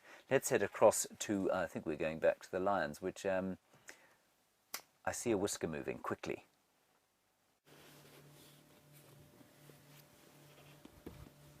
Very much sleeping. However, I feel as though today patience is the key to seeing these lions on the move. I just have a feeling that if we leave, we are not going to find them again, or we're going to struggle to find them again. However, we have repositioned and we found ourselves the perfect spot to start having a look at the magnificence that is the structure of a lion. With this camera we can get not right up close, but we can certainly see the best parts of the lions, starting with those incredible faces of theirs. And Kat, let's start with your question about the animals' eye colours. Well, if they choose to open them, of course. You were wondering about how many eye colours are possible for lions. And generally, any shade of brown, unless it is a white lion with the leucistic gene that gives them bluish coloured eyes. For the most part, brown, yellow or orange, as is the case with amber eyes, are the standard lion eye colours. Amber eyes is not exceptional, but her eyes do very much stand out. Those bright orange. The Styx females, one or two of the Styx, and I think the Salalas as well, also have those incredibly orange eyes. But for the Nkuhumas, that makes her particularly clear. And if you have a look at the eye itself, you can really see right up close that, see how they've got that light stripe underneath and around the eye. That whitish patch of fur, that plays a really important role in terms of reflecting ambient light back into the eye itself and increasing their ability to see in the dark. And cheetah has the exact opposite of that. Has the dark stripes around the eye and that run down towards the mouth to act as basically a way of reducing the glare of hunting during the day. You've got a really clear indicator of the difference between a diurnal and a nocturnal predator. And since we're here, we can also have a look at the whiskers that stick out both around the eyebrows, but also, most importantly, around the lips. Now, those of you with domestic pets, cats and dogs, will know just how sensitive those whiskers truly are. And they play a very important role in both leopards and lions in terms of navigating their way around in the dark. There you can see her twin spots on her nose every time the grass blade blows around a little bit. It's just in that way. Viam, don't you think we could cop our... Oh, never mind, the wind's done it for us.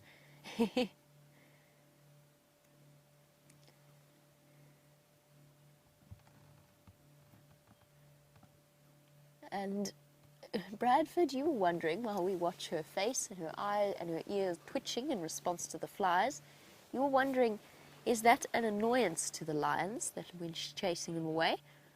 Or is it an almost natural reaction? It's difficult to tell. So I think, personally, a lot of that is instinctive. If they had to drive themselves crazy with the actions of the flies, they would be exceptionally irritable all the time. So I think a lot of that is instinctive. However, lions do get irritated by flies. And I have seen it myself. Very often they snap at them and often will retreat in places where there's really huge amounts of tsetse flies and other nasty biting flies. The lions even retreat up into the trees. So I'm thinking places like Eastern Africa. First of all, it's the coolest spot. And also, it's a nice vantage point in an area that has a completely different habitat to the style of vegetation that we have here, which provides plenty of shade and cover. So the answer, Bradford, is that I'm not 100% sure. I think a lot of it is just that instinctive response to the stimulus of the hair around the ears. But I do think that when they are plagued by flies, it does irritate them.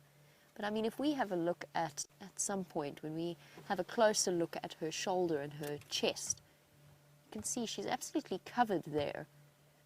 The difference is that the fur in that area is not as sensitive. Look at it, I mean, she's covered in them. She's also got ticks there and some of the larger species of flies.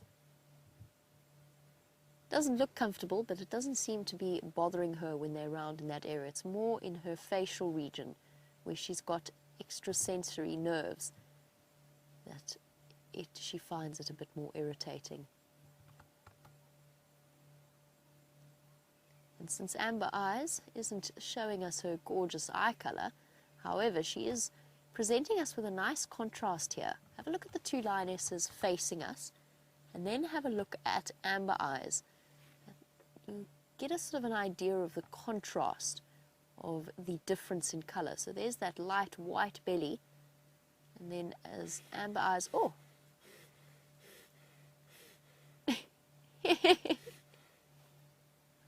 Bless you. That's what I meant when I said that every now and again they inhale the flies and have to have a bit of a sneezing fit to get rid of them. Oh, shame, girl. They're driving you mad. What I was going to say is just look how that black of the ear stands out in comparison to the other side of the lion's body.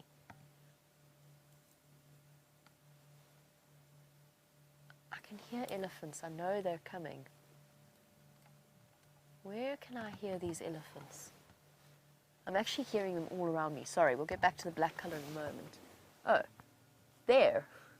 That's why I can hear elephants. Here's an elephant. Now, things could get a little bit more interesting once they spot the lions. The wind has died down. Earlier, that wind, it's still blowing their scent in that direction, but earlier the wind would have sent the smell straight across to that elephant. I can actually also hear elephants, I think, unless it's just my earpiece affecting the directional hearing, but I think there's also somewhere towards the Galago Pan, but I can't see them. The lioness is not concerned in any way. Any big grey shapes there? No. Well, this could be an interesting sighting. I'll keep an eye on the elephants, wait and see if they decide to come a little bit closer. They will want to go, there's a good chance they want to go towards the Galago Pan to go and have a drink. This isn't your usual pathway though. They like to move down towards the DRC and then take a path from there. It remains to be seen. We had a lovely elephant sighting this afternoon in between drives, where an Eddie bull came right up and stood outside the house, munching away quite peacefully, and very much appreciating the calm of the afternoon, and not in any way, shape or form bothered by us moving about. It's amazing how elephants know where to expect people and where not to.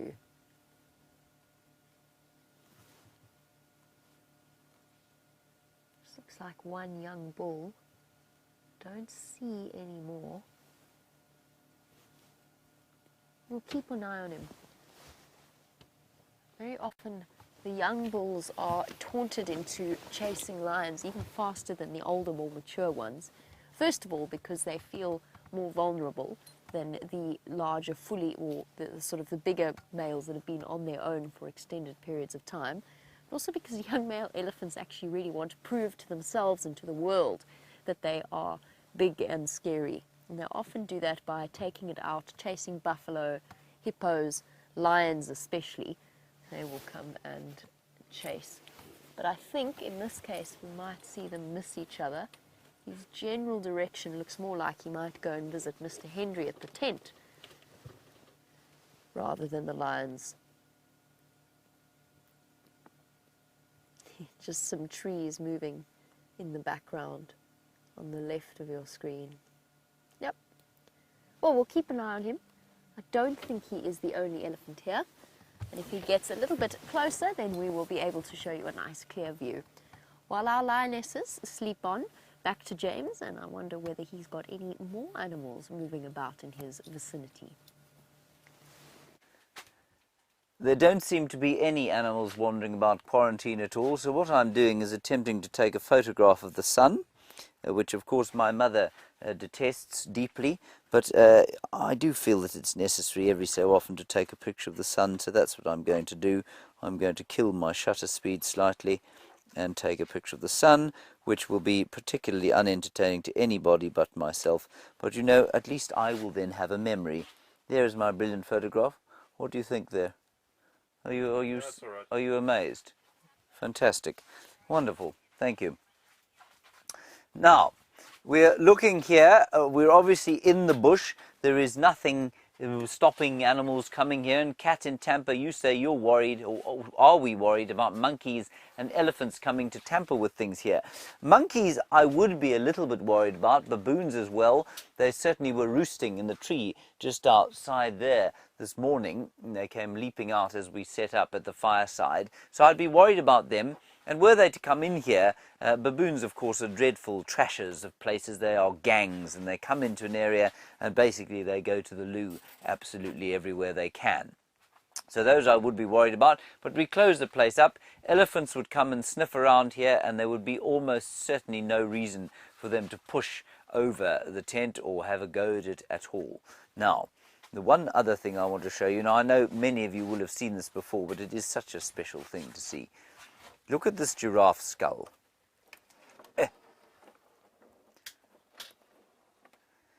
And this is a big bull giraffe. I'm not going to tell you too much about him, otherwise I'm going to run out of things to tell you the next time we're here.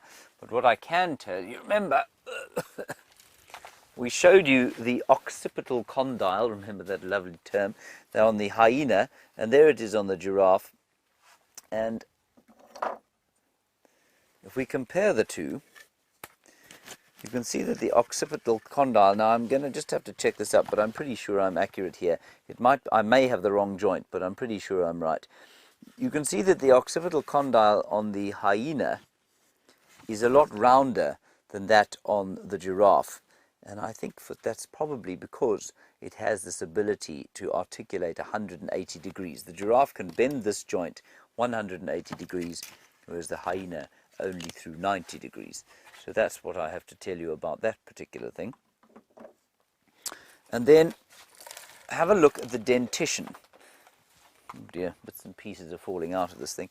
This, of course, has remained in camp since its last was in the tent. And just look at the flat edges of the teeth. Now, I think that this giraffe was probably quite old when it died. You can see that the teeth are not particularly flat. Here's one, I think, from a buffalo.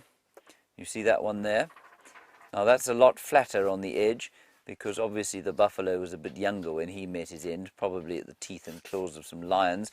This guy may have died of old age. Very few things die of old age out here, but it's possible it died of old age. But you can see from the continual chewing that a ruminant must make. Remember, these teeth grow almost until the animal dies. They have to keep chewing and chewing and chewing because eating vegetation is not something that provides a great deal of nutrition, despite what vegetarians will tell you. It's difficult to get nutrients out of vegetation. And so these grinding teeth are massively important for breaking down the cellular walls, which are made of cellulose and lignin, and that breaks up the cell walls and releases the nutrients that vegetarians and herbivores, like this rather heavy giraffe, are able to eat. There we go there. And let's have a look here. Just have a look at this waterbuck here. And Nisa, you're in North Carolina and you're wondering about Nigel the Nyala. Now, Nisa, this is why I'm showing you this particular chap here. You can see some of the sinew is still on this water buck, and he was not perfectly cleaned. I went to check on Nigel briefly just recently, about sort of half an hour ago. He's in a pit with a whole lot of flesh-eating beetles. I think they're called Dermetrus beetles. And the beetles are certainly there, and they're certainly giving it a go. But I've got to tell you, Nigel smells horrific, and he certainly doesn't seem like they're doing a very good job of cleaning him. So I'm going to leave him for another 5 days or so. And if he is not clean by then, I'm going to have to take him out and boil him and take to him with a steel brush and a toothbrush, which will be, well, very unpleasant. And I might make Jerry do it, because Jerry needs something to do, don't you, Jerry? She's not looking amused at all. Jerry's very busy at the moment, but I'll ask her to help me very kindly. Anyway, that's about all I have to tell you at this stage of the game. Let's just have one last look at the setting sun. There it is, you can see, going down behind to the north. Now, when we were here in Big Cat Week, of course, we had the sun going down over there. Unbelievable how far it has moved. And of course we're heading towards the middle of June, or the middle of winter, whereupon it will turn and come back towards that area. Right, Jamie is still sitting with those lionesses. One of them just moved its paw. Let's go and look. Oh, high action here. She moved her paw to a more comfortable position.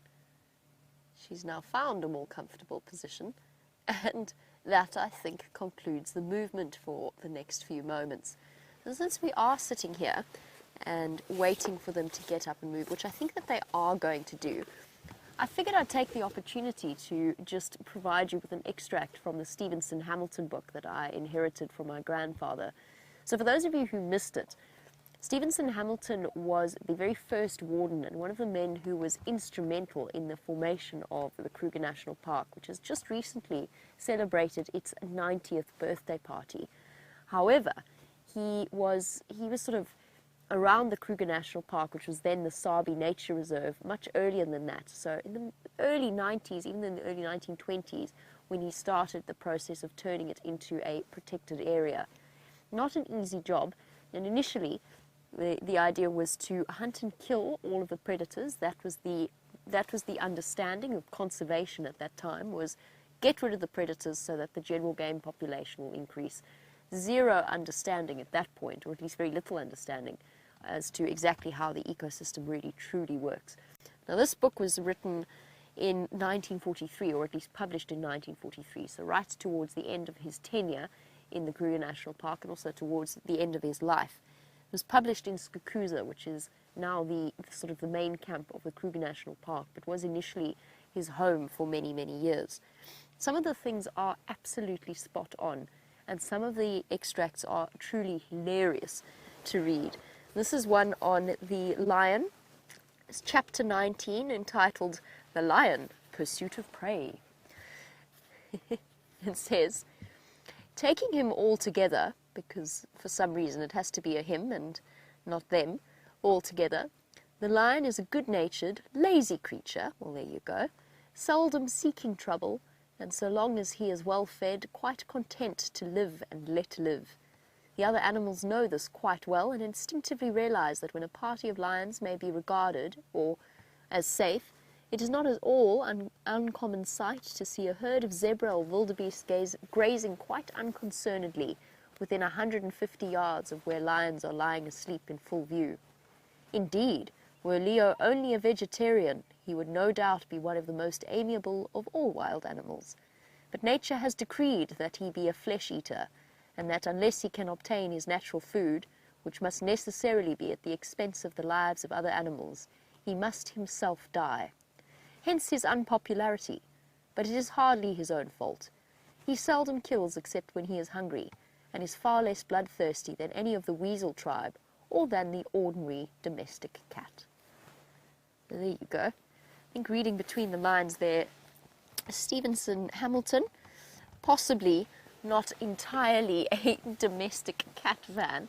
That was a highly entertaining extract. I like the I like the idea that if nature had decreed that the lions were vegetarian, they would be the most well-liked and amiable of creatures. It's an interesting perspective of things. And then they will bully and will kill other members of the cat tribe when opportunity offers.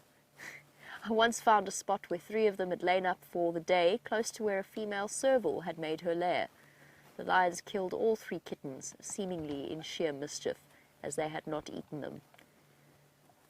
You can see the dots starting to form and our understanding starting to get clearer of the way in which lions interact with other animal species.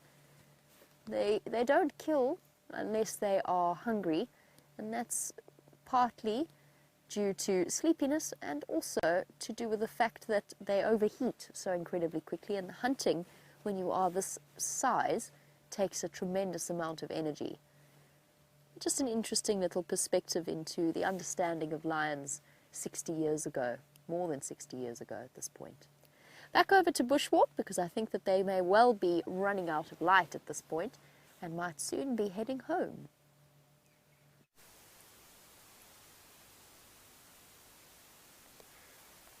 You know, Jamie talking about Stevenson Hamilton is really just such a fantastic reminder that there's just such a deep sort of heritage to these areas, and so many people that through the ages and through their lives have had such a massive contribution to the bush. I fondly remember my first tracker that I really had a bond with. Back in those days, we had just changed, South Africa had just changed from the bad apartheid years into a new democracy, and I'd met this African fellow named Richard Ndubani, a local guy. He was in his 50s already at that stage. He just gave me such a massive respect for the bush, such a massive helping hand in my guiding career. To this day, I revere him. He's unfortunately passed on and is buried not too far from where I'm standing at the moment, and I love to know that I'm close to where he is, walking around where he walked around as a young boy, and it's just really quite a nostalgic moment, I must be honest. But something that I've just figured out, on a lighter note at least, something that I've just figured out is that these terminalia trees smell, they smell like fresh rain. I don't know why, I've never smelt one before, but they are, that smell that you get from fresh rain, that is exactly what this tree smells like. Oh, and it's such a fantastic smell. But come and have a look here, Brian. I want to show you what this is, and hopefully, because Brian is coming here now, of course, because I want to show you, it's disappeared. There was a katydid, a bark like katydid here. I wonder if me smelling this branch hasn't chased it away, but I want to see if I can find it again. It was literally part of this stick. I promise I haven't inhaled it. Let's see if we can see it here. It probably flew away while I was busy doing my reminiscing for you. But we are running out of light, as you can see, and we are moving from being observers in the bush to being a little bit more ingrained in the food chain where we are at the moment. Something that you don't really want to be in the bush is lost in the dark. This is around about the time that if you were in a wilderness area, you would have already made camp a long time ago, have a decent fire going. And we're not too far away from camp. We're probably about a mile away from camp where we're standing at the moment. And we're going to be making our way slowly back to camp. We're going to cross very close to James probably by the time we finally get to quarantine. And then we definitely are going out tomorrow morning again. Well, that's if everything works. You never know, the little gremlins that visit our camp from time to time definitely might have other plans for the bushwalk tomorrow morning. But nevertheless, we're going to endeavor to go out with you there. And while we're busy walking down here, I want to see if we can find one last little thing to show you. And I always enjoy, like, set a challenge, you know, like walk up to the closest bush you can, stick your face into it and see exactly what you can pull out of it. This is a grevia bush. We've got a...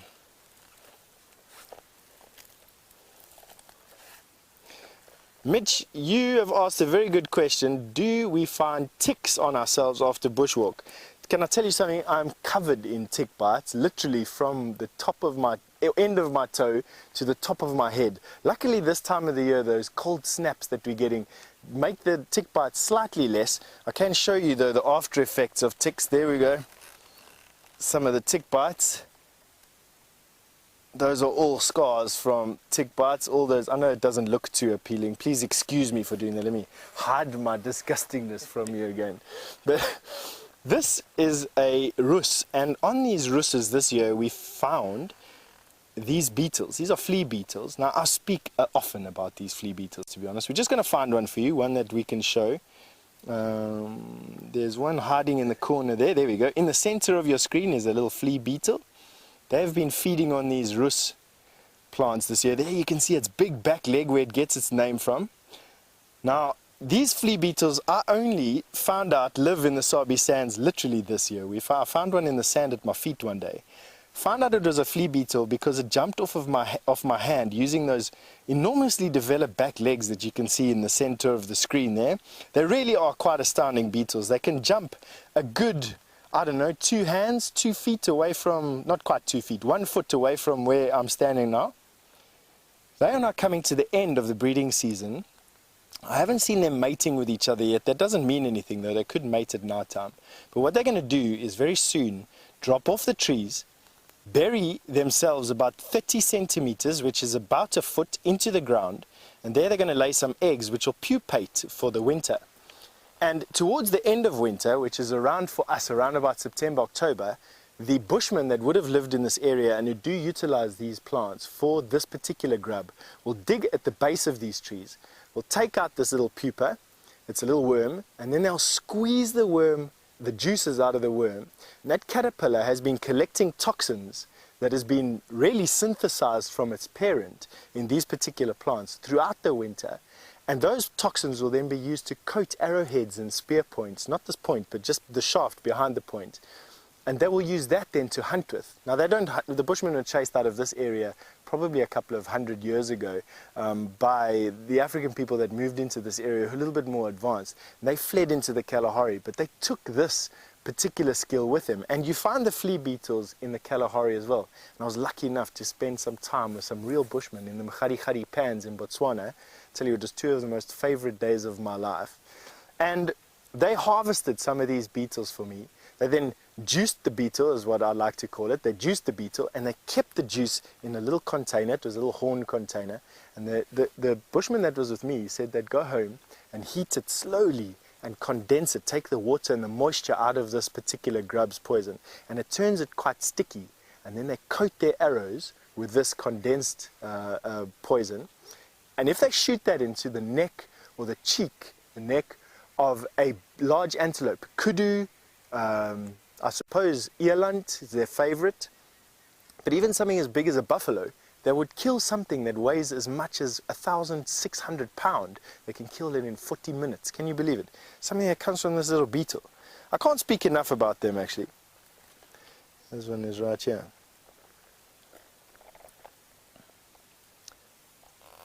And there we go. One of the last times we'll probably be showing you these little flea beetles this year. They'll come out again next year. There we go. And I'm going to use the opportunity as well to say goodbye from myself and Brian. We may see you for one last segment depending on how quickly we get to quarantine. I doubt it though. So from myself and Brian at least, we're going to say goodnight and we'll hopefully see you again in the morning or just now depending on how quickly we get to quarantine. Anyway, have a good day for the rest of it wherever you are. Now, I hope he doesn't run too fast towards quarantine clearings because I don't know where he is, but there's an elephant whose ears you might just be able to see flapping past where my chest is, and there's a bull there. And we were talking briefly earlier about monkeys and elephants and whether we were worried about the effect that they may or may not have on the tent. Well, he hasn't come near us, and he won't come near us while we are making a bit of a noise. And, you know, they've got bright lights in the tent now, and so he won't come near us. But I know you can't see, you can't actually see the elephant at the moment. He walks so beautifully out into the open. Let's give him a few seconds and just see if he doesn't pop out into the open. I'm not sure which direction Steph is going to come from. I think he walked from back there, but I don't think he's anywhere near where that elephant is. We're going to give him 1 minute to see if he can't come out. And while he does, I'll just talk to you about this grass species.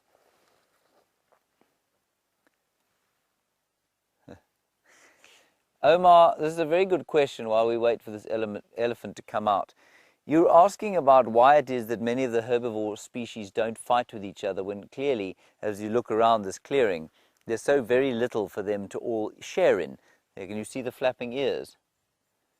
Nobody's going to believe that I've actually got an elephant there. Anyway, he is there, I promise. Omar, they don't fight because quite often they eat totally different parts of the plants.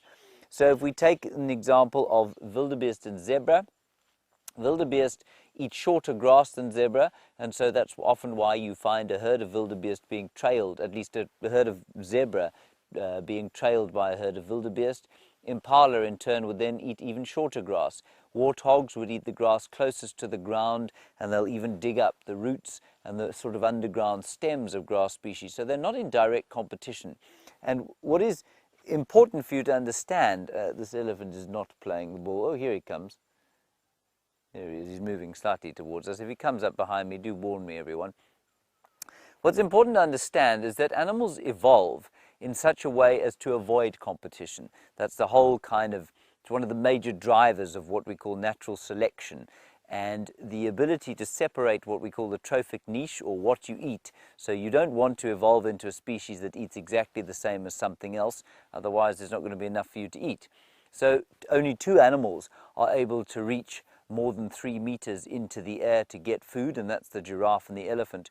But of course they seek out different foods. Giraffe and elephant can reach as high as each other, and giraffe will only eat the leaves, but of course elephants will eat fruit, they'll eat bark, they'll eat branches, and they'll eat grass. And if we take the example of, let's say, kudu and bushbuck, well, they too are very closely related. They're both browsers, but because of the size difference, they eat different levels of vegetation, and therefore they're not in direct competition. And you'll find that their size difference has probably been largely defined by the chance or attempt to try and avoid food competition with each other. Wonderful to see this elephant here. And of course, if you have an office like mine here on quarantine clearings, this is what you can see out the front of your office. It's midwinter. I'm standing very warmly. I've got a little jersey on because I'm not very thick of flesh, but it's just the most perfect way to end a day. Imagine you could look at this sort of thing from your office window. Oh, there's more than one elephant there. Hold on a second. Jeandre can't come with me, of course, because he's attached to the tent with a wire, so we can't really go any closer. No, there's just the one bull. Looks like a youngish bull. And I'll just have a quick look around here. Oh, there we are. Look what we have over there. Coming towards us, everybody. An astonishing sighting of 3 primates. Behold, the mystic Boer, Scout, Herbert, and of course the giraffe-like figure of Brian Joubert, walking with an even more giraffe-like sort of antenna on his back. He looks like something out of a science fiction movie, doesn't he? Especially with his his knee-length gaiters, which of course on the most of us would be like full-length boots. Hello everybody! We are live. There is an elephant. Let's look back at the elephant. And he's just coming out quite nicely into the open now. Jeandre, have you got a good view of him? Wonderful stuff. And just very gently feeding through the evening, picking up bits of grass, bits of leaves, and twigs, and Omar, he'll be eating things that nobody else will eat. And I just think that that is one of the most amazing things of nature, isn't it? I can smell the gentle smoke of wood fire as the day comes to an end. And as the day comes to an end for us, so the night begins for animals like the lions with Jamie.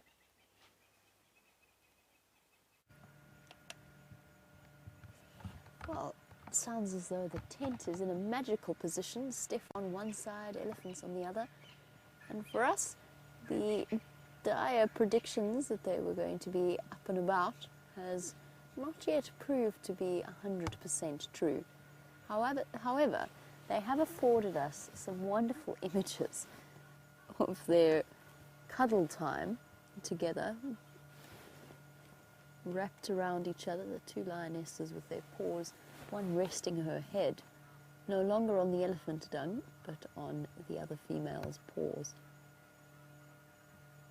looking exceptionally content.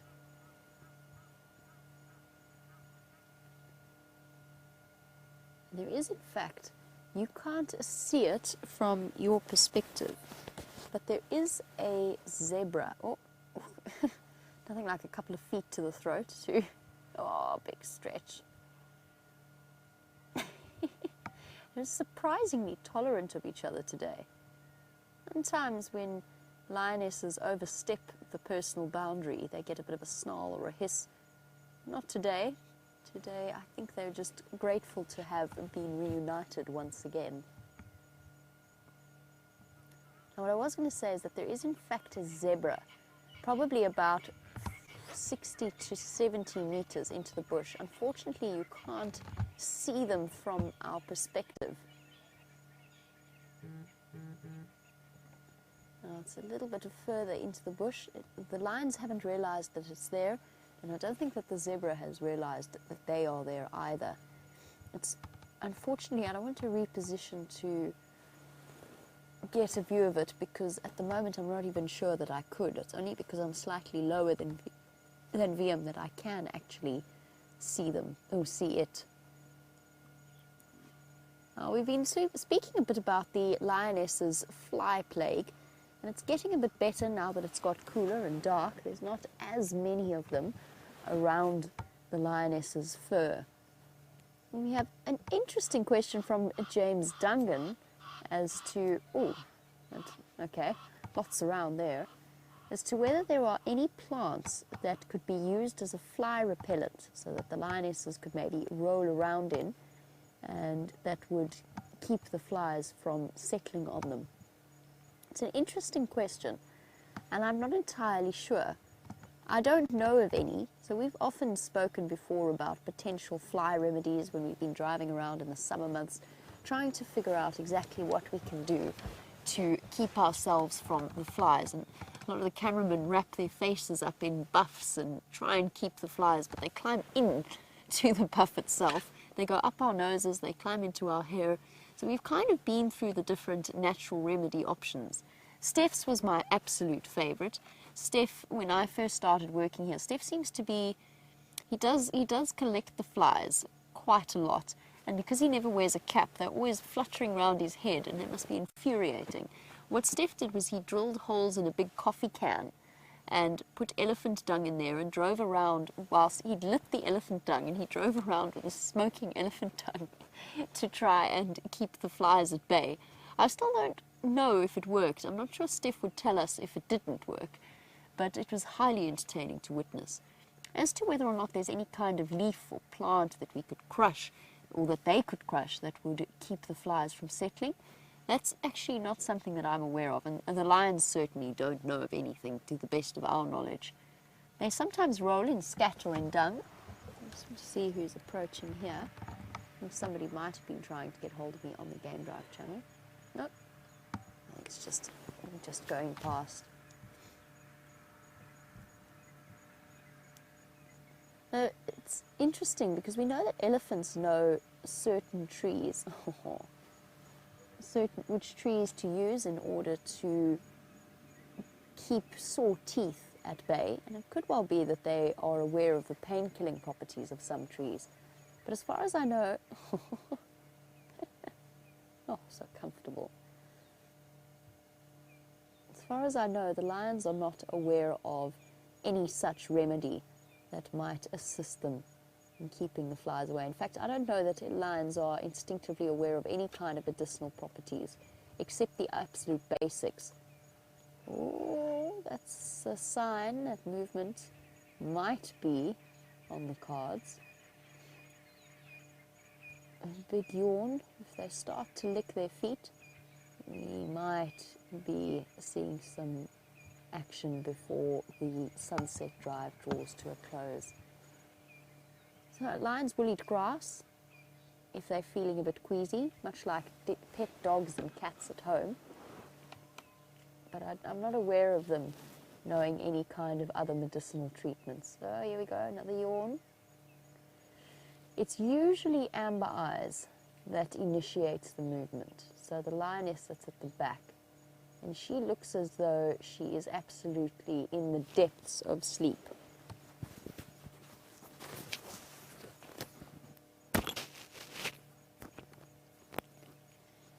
She's definitely not looking like she's going anywhere at the present time.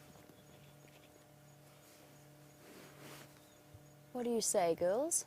Is it time to get up yet? Thinking about it? Yeah, those incredible teeth showing through. Now, since they do sleep as much as they do, before they get up, Sid, you were wondering whether they have higher melatonin levels. And let's just check here. Let's check that spot on her belly right in the middle. No, don't. Oh, girl. Don't move your leg. We need to just have a look and see. I'm not 100% convinced that I've seen suckle marks today. Sorry, Sid, I'll get back to your question in a moment. It's just because she presented us with that view. I'm just not sure. I don't know why that's the case. Maybe we have made a mistake about that lioness denning, but I don't know. I mean, it seems so unlikely. Her behavior fit the behavior of a lioness that had just given birth perfectly. Well, something's disturbed the dogs closer to camp. Hello, girl. Is it nearly time to be up and about? Thinking about it?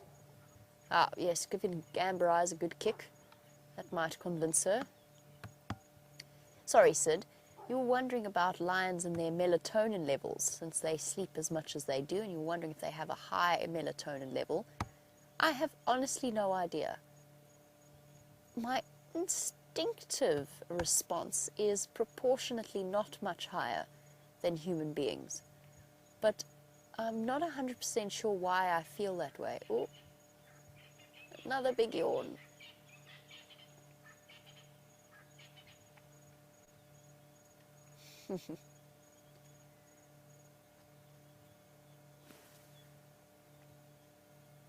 Another one?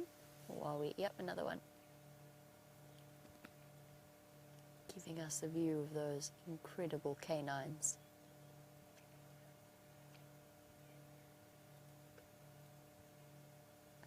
Now, while they think about getting up and Amber Eyes gets kicked into action, let's go back to James, who is doing his favorite thing in pretending to be a form of primate. Those lions ain't doing nothing for some time. I don't know why they're so lazy. Now, I know that many of you know that I like to be in a tree every so often. And yes, I suppose that might be likened to some of our, well, what some might term more primitive primate cousins. But the reason I'm in this tree is because there were some primates in this tree this morning. There were a whole lot of baboons. Now, I was just trying to discover how on earth they managed to sleep soundly in this tree. Their balance must be something incredible. Because, I mean, a big male baboon's about the same size as I am. I'm not a big human, but for a baboon I'd be quite big.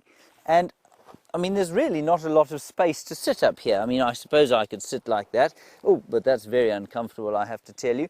I might sort of lie against a branch like that, but I mean, I'd be liable to fall out at some stage during the night. So I don't know how they manage it. And thankfully, in this particular tree, it's not a regular roost, so they haven't made any sort of landmine deposits. And the smell is fairly fresh still. But what I did want to show you was when they became aware of us during the course of the morning, and they started to panic, many of them, the youngsters especially, and they came bucketing down the tree at a substantially faster pace than I am going to come bucketing out of this tree, and they jumped. The first one that we saw jumped from where I am now Now, there's no ways you could get me to jump out of this tree from here. I would definitely break both of my legs and possibly one of my arms and almost certainly my back. So their flexibility and strength is quite incredible, and it never ceases to amaze me, I must say, how adept physically most of the animals are out here, especially when compared with our feeble human frames. Now, the one thing, of course, that a human being is able to do better than almost any other animal is an endurance sport. And I'm getting that horrible feeling when you get stuck. I'm getting only 6 out of 10 my dismount. Well, I'm not down yet. Kirsten, give me a chance. Being really good at. We are the only species that I know of that are able to run distances like sort of marathons and longer, double marathons. Everybody knows about the Ironman and those amazing distances that people run there. I might be stuck. I might have to hang from here and then drop. Jerry, do you think I'm going to break something?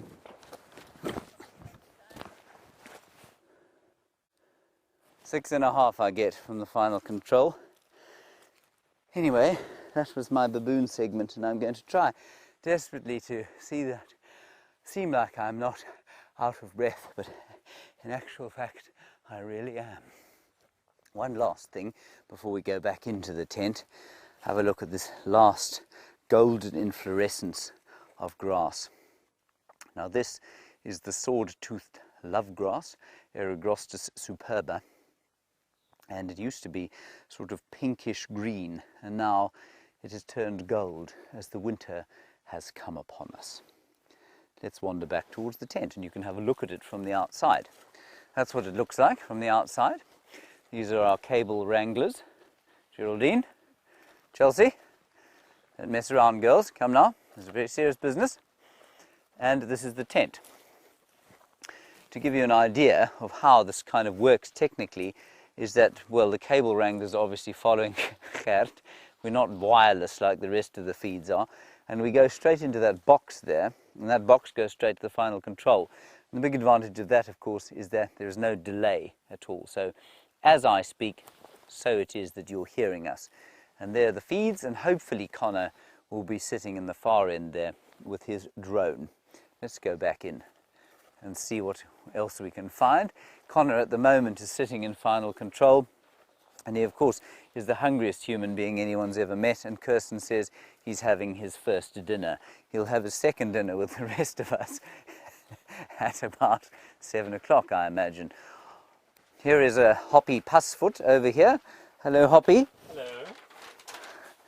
And we're back in here now. I'm just checking what the lions are doing. Oh, I see one of them is yawning and sticking its tongue out. Quickly go and have a look. Perfect timing. One of them was indeed yawning, the other's flicking, and the other has left completely and moved off straight towards James on quarantine. So James, just be keeping an eye out from a leopard coming from the Gallagher shortcut side. I've stayed with these two. The lioness that got up was the lioness in the middle. She looked particularly hungry. She's got the two spots on the bottom of her nose. And I can confirm when she stood up, she does not have suckle marks. So she has not given birth recently. The lioness that has just walked away. Now that leaves Amber Eyes and this female. Amber Eyes we know is not heavily pregnant. She might be pregnant, but she's not heavily pregnant. So is this the lioness that we suspect of denning? Oh, already alarm calls.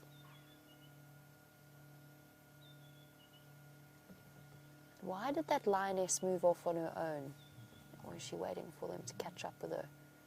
Here comes Amber Eyes. She's also hungry. Relatively empty-bellied, big feline stretch. Oh, I see.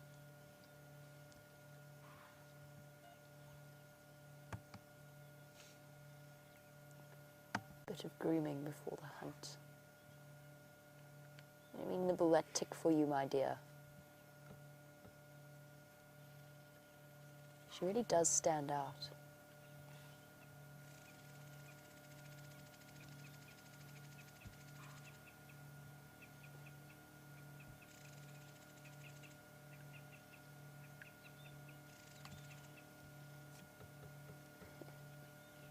Some more affection.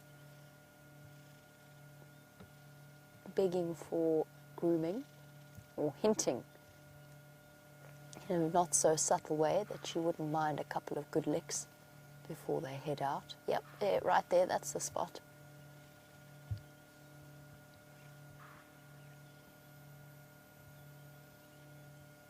The lioness on the right is actually slightly bigger in terms of the size of her head. Oh, there we go. That grooming session freely offered. Oh, and judging by where those alarm calls are, these lionesses are about to lead us through one of the thickest blocks out here. Unless she's walking up Voyatella main access. Oh, look at that face.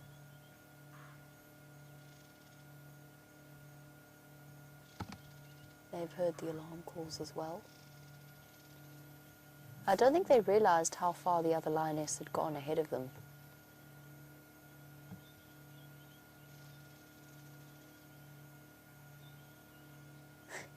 The lioness on the right showing a degree of reluctance, but amber eyes, fiercely attentive and ready to set up on the evening hunt. Oh!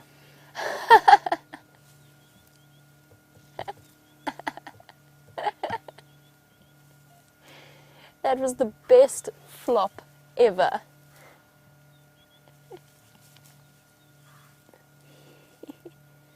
Lazy and playful.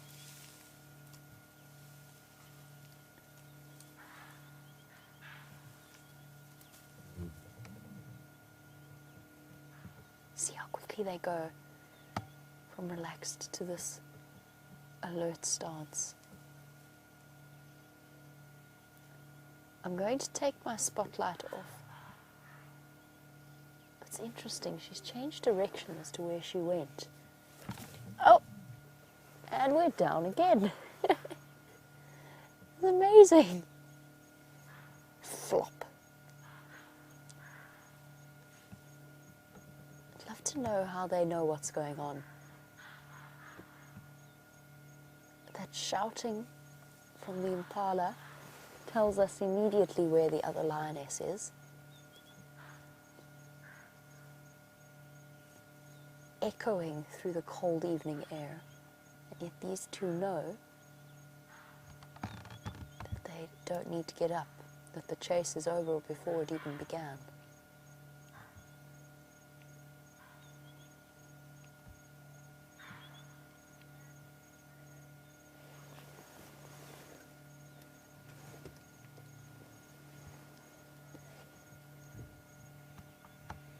I'm going to take my spotlight off them for a moment. The light will still be on. I just want to check what is happening behind me. Here she comes, she's coming back. She realized that she was left all alone. I suspected that might have been the case. Guys, I thought you were following. Get up, you lazy lions.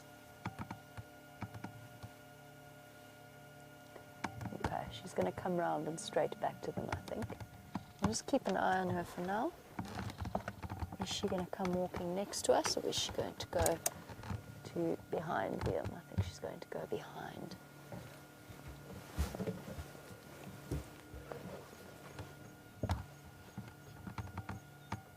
There we go. Somewhat of an aborted start for the lioness. She wanted to go hunting. The rest of her pride mates did not. She's going to walk right behind the vehicle. Sorry, I'm going to go this side.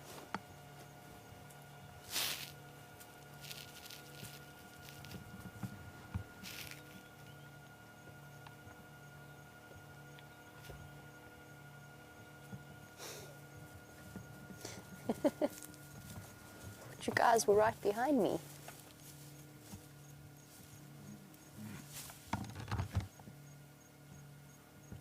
There you go. An incredible greeting ceremony. I'm actually going to reposition. I'm going to go backwards ever so slightly, because where they're lying now, you can get a better view of the third lioness at the same time. While I reposition, Sandy, you were wondering whether a sister lioness or a mother, maybe, just to extend that slightly. That's as far as I can go. I guess not. Would ever go and help a denning lioness catch food, since obviously it must be harder for a single mom to go and sort herself out while during the time of her pregnant, or during the time of the first few weeks of her cub's birth. And it does happen, so that I don't know necessarily that it's a conscious decision to go and help, but when the lionesses are in the area, then they will meet up with the mother, or she will actively seek them out. And they will spend time together, first of all doing this, which is reaffirming their bonds, plus, you know, getting rid of the odd pesky tick. And at the same time, she'll be able to go hunting with them. She'll have increased chances of success, or she might even go and join them at a kill site and then return to her den later. So cubs can be left on their own for up to 24 hours, sometimes even longer, depending on how desperate the mother is for food. And sometimes she will leave them and cover enormous distances. But yes, it is difficult. Which is why new mothers, new female lions that have had cubs, often look relatively thin. They struggle to find food, plus provide for the cubs themselves. It's going to be quiet for a moment so you can hear the sound of the tongues rasping, or hopefully you can.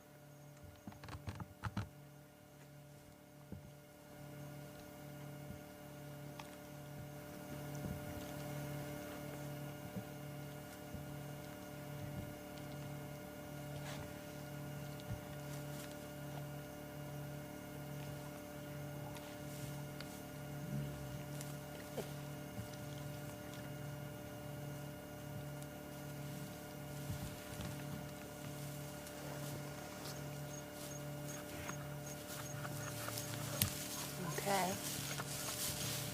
Oh, she got excited. Shame, she's so hungry. But there's just Amber Eyes getting up to relieve herself. She's trying once again. The lioness, the young lioness with the twin spots, is trying once again to lead the lionesses on.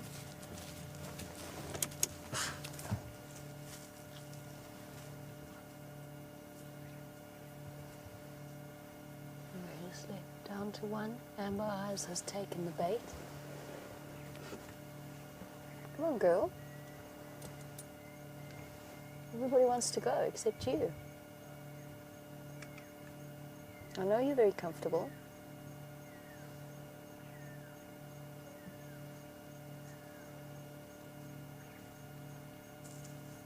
I'm just taking the light off her for now. Here, did you go? Okay.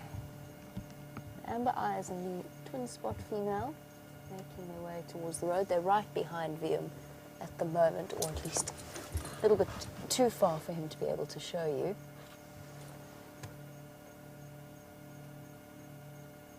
I'm just trying to keep an eye on 3 lionesses at once. So I wonder if they haven't got something planned.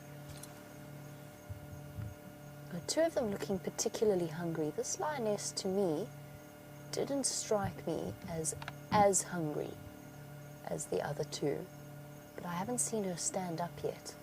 It's hard to gauge when they're lying down.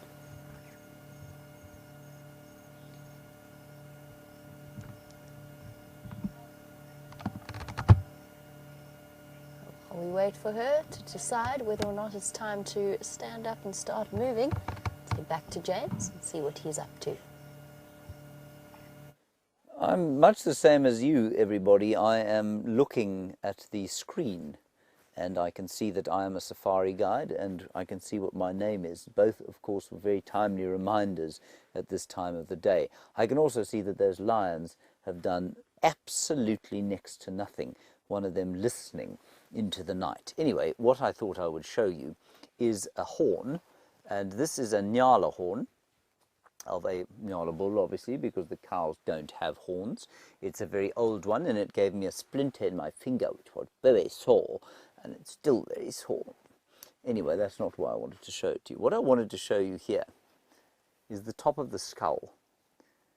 And I want you to try and get a picture or an idea of the size of a Nyala's brain. Now, understand that a Nyala basically, well, I mean, they weigh roughly the same as human beings. Females probably sort of 45 to 50 kilograms, and if you multiply that by 2.2, you get about 110 pounds, so roughly the same as your average to small sized lady. And then the males up to 90 kilograms and maybe 100 in the really big ones, and that's about 220 pounds, so about the same size as a human being. Now, their brain is about the size of my fist. You can see that my fist will fit into the brain case of the Nyala.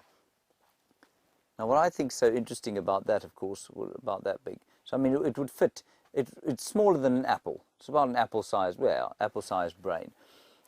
That's all that is driving a Nyala.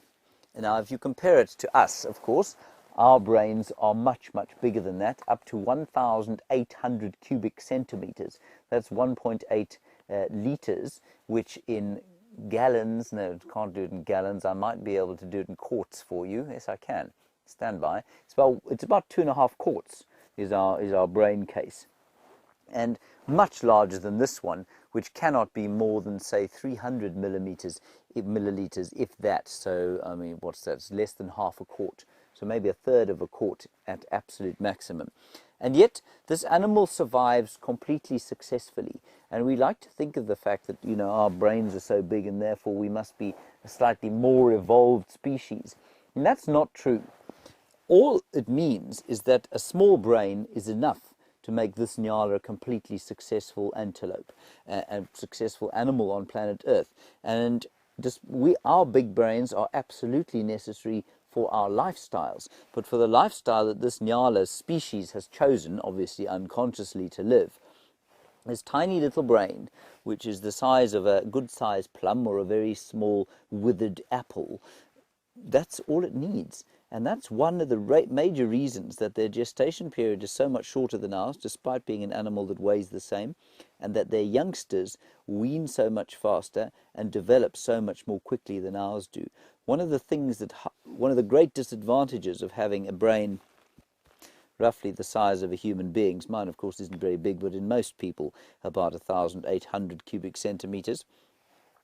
One of the great difficulties of having a brain that size is that it takes a very long time for all the neurological pathways to connect with each other, for the brain to develop, to be able to function properly. And you know how long it takes a kid to learn to speak, how it takes us 13 years until we're independent. Well, I mean, I know that's in prehistory. These days, as I've said before, some males only go independent at roughly age 40. But our ancient human ancestors, of course, would have been independent at puberty, which would have been at about 13 years. This Nyala, at the same size and mass as us, thought I could hear an elephant, but it's a car, will be independent and breeding by the time it's 3.5 years old. And I just think that's an utterly astonishing fact when you think about it. Anyway, we're the only thing with a brain as big as ours, and so let's put him back over here. And let's hope, I suspect very strongly, that this Nyala was the victim of one of these lions. The lions you're about to see, they've got up. Can you believe it? They're actually moving. Go and have a look.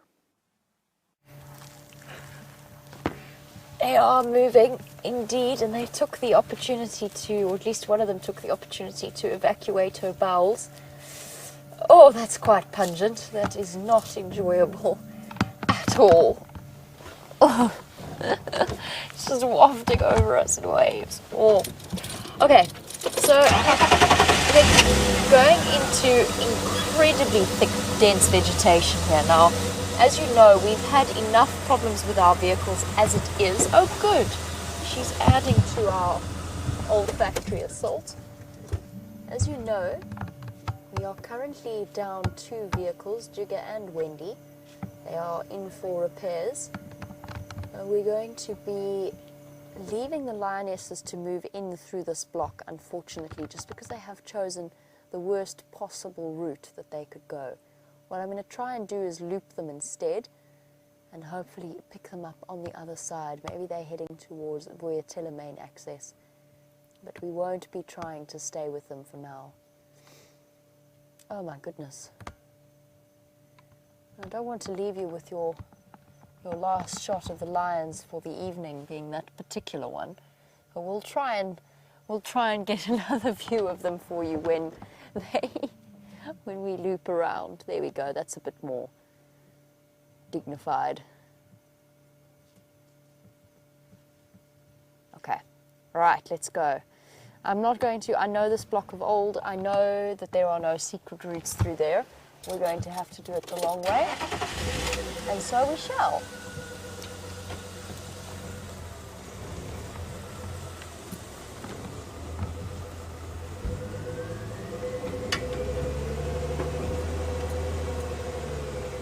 While we turn around and try and relocate our lionesses, after 3 hours of waiting for them to move, they went in exactly the direction I was hoping they wouldn't.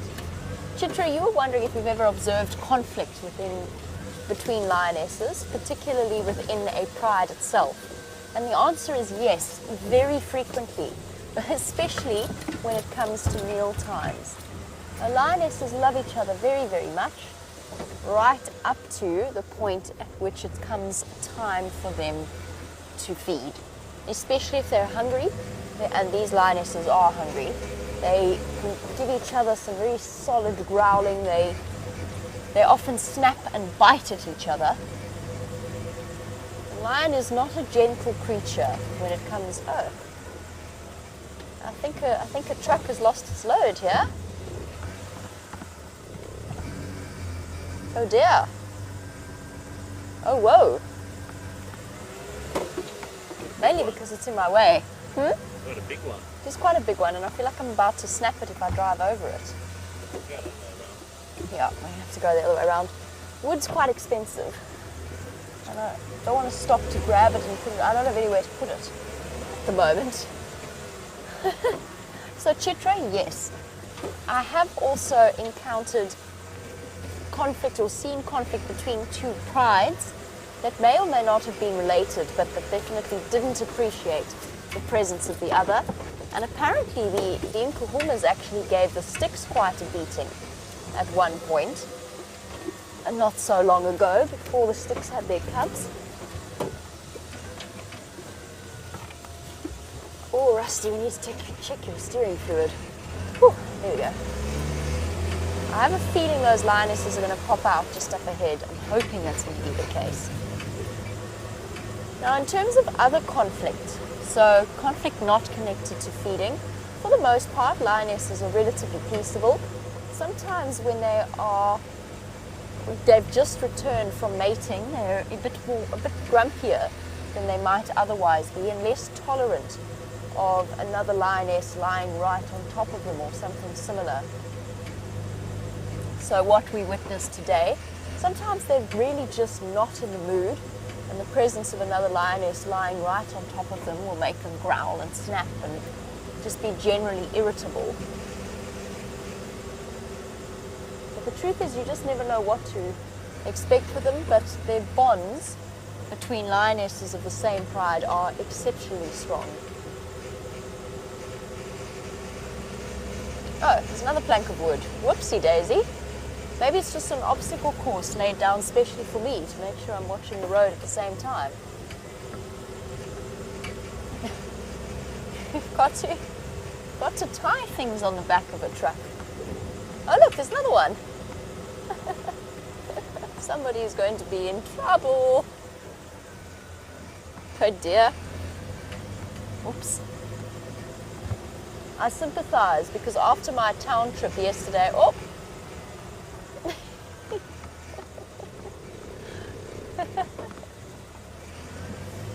planks of wood that have fallen off the back of a construction. Oh, and we've got another one.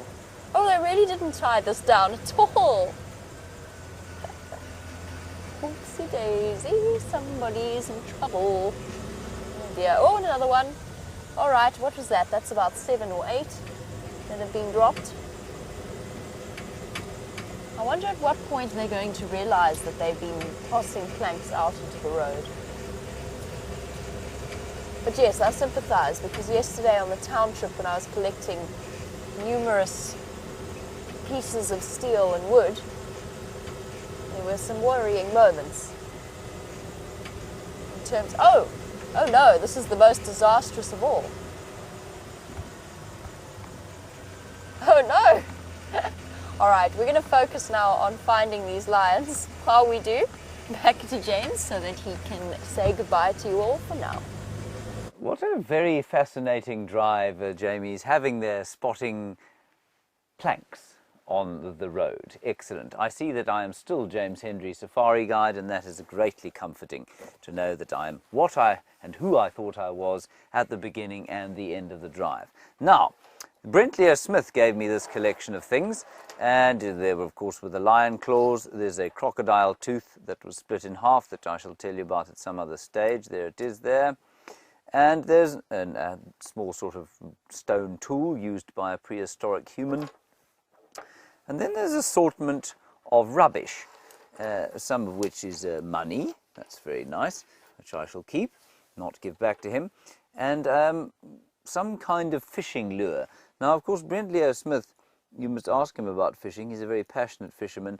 I don't think that this is going to catch any fish anymore. Anyway, I just thought I'd show you all of the things that we're investigating. There's also a moth, which he definitely didn't put in there. This hapless and totally devoid of colour moth died some time ago seeking shelter in Brent's collection of little artifacts. Riveting, riveting stuff, everybody. Now, we're going to say goodbye to you. I am going to hand you back to Jamie for the last sort of bit of the drive.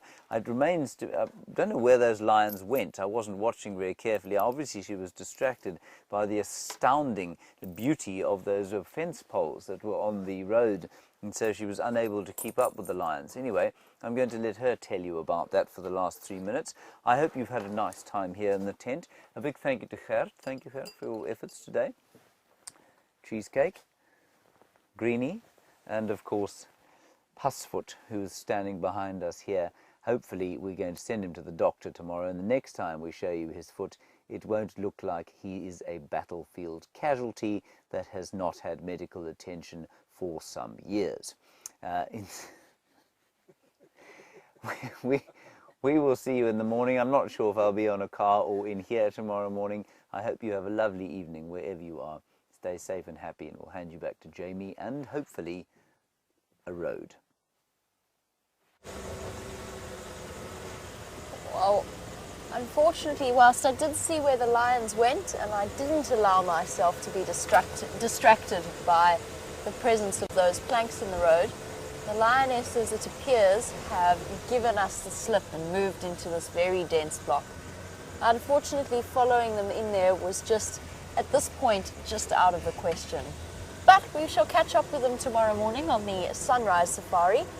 Hopefully, they have managed to catch something in the interim. Those 2 lionesses in particular were looking as though they could use a very good meal. And I also don't want to go crashing through there whilst they're trying to search for something to hunt either. I don't want to disrupt them in any way. We'll leave them be for now, and we'll return at the start of the sunrise safari. Oh, I've got to do all this plank dodging now. It's ridiculous. This poor chap has lost probably about 20 planks of wood. But yes, we will return on the start of the sunrise safari to see if we can't figure out exactly where they went during the night. But keep an eye on the Djuma Dam camera. I'm not 100% convinced I saw suckle marks, but hopefully that female will decide to return. I'm not sure. I'm second guessing this denning situation now, but we'll see. We'll have to wait until the sunrise safari to confirm. And Catherine's absolutely right. The lioness is up and about. It's regular, like clockwork, waking up and heading out into the evening for a night of active hunting. And we wish them all the best for that. Hopefully they succeed at some point. I'll draw now to the end of a fantastic sunset safari. It's time for us to say our goodbyes and thank yous. Most especially thank you to Violin for his fantastic camera work as always and his company during our lion sighting. And to Kirsty, Rebecca, Lou and Jerry in final control, the lovely ladies keeping the team together. Welcome back to Rebecca and Lou. And most importantly, thank you to all of you for your fantastic questions, conversations and your company. We'll catch you tomorrow. In the meantime, have a wonderful day and we'll see you then. Bye-bye.